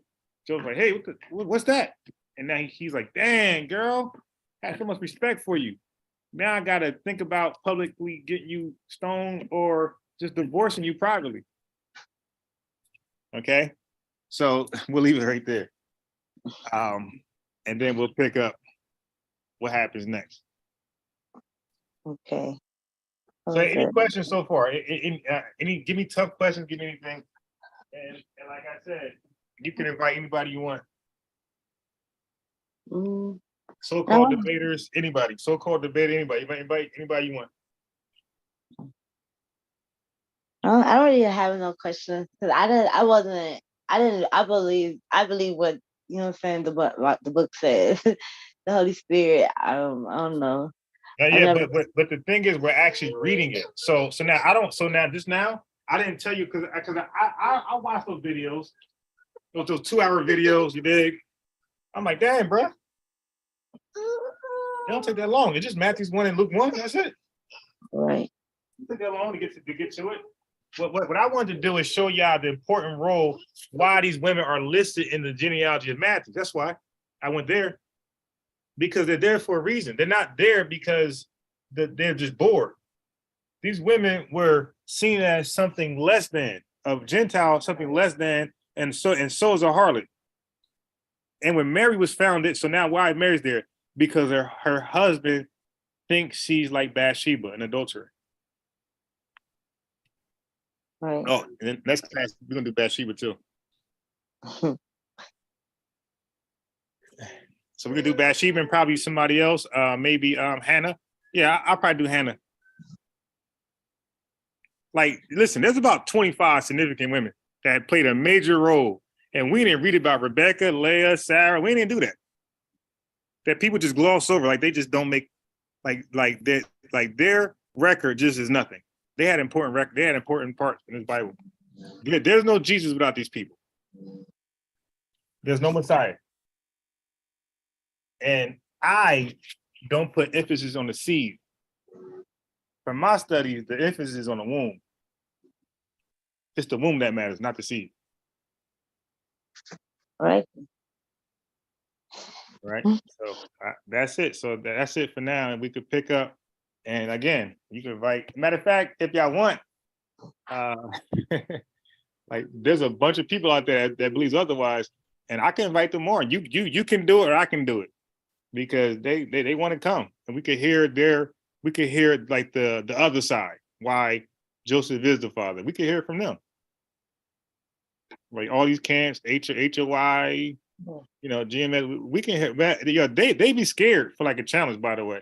Like, they talk tough online, but you invite them to an actual verbal conversation, they decline. It's like, dude, but they want to copy and paste you to death. Like, dude, come on, man. Like, let's just talk. So you guys are welcome to invite anybody that believes otherwise. All right. I'm very respectful. I don't talk. I let them talk. Just let me talk. Right? Don't. And when it's my turn to talk, let me go. That's all. And it's gonna be the same way. They're gonna listen like everybody else. Voluntarily, by the way, not because I said so. They're gonna voluntarily listen. Yeah, so that's all I got for tonight. I don't want to hold y'all too much, but if like I said, any questions about anything, I don't know everything, but I can only answer to what I've researched. I haven't researched everything, but I know a little bit about something. No, I don't have any questions. So based upon what I read, does anybody else have any questions? Everybody satisfied, and we can just we can end it. Okay. So let me check. Okay, so no chat. Okay, so I think that's it. And what's your name, reader? Lisa. Okay, nice to meet you, Lisa. You did a good job. Thank you. And I think the other ladies, their connections were just wasn't happening. And that's why I say, man, people connection be perfect until that word come out. and all of a sudden, you know what I mean? Here come that loose here devil. That devil come, and all of a sudden nobody can have an online connection. That's not gonna be. But that's why we got a playback, right? We just send the link to them, and they watch it over. Right. All right. So have a good night. And let me know next time y'all free. We could pick it up. Part 3. We could just wrap this up. Yeah, part 3 should be the wrap up. I think I do Bathsheba. I'm gonna do possibly Hannah. It might change. But I also want to show you a woman queen who was reigning as king when there was no kings. So there was kings in Israel and Judah. And then at one part in history, in Judah history, there were no kings. And a woman said, I'll take it from here. And she became the queen of Israel with no king. She didn't have a king. Right. So there's some interesting things in this Bible. All right. Okay. Thank you. Good. Okay. Have a good night. You too. Come on.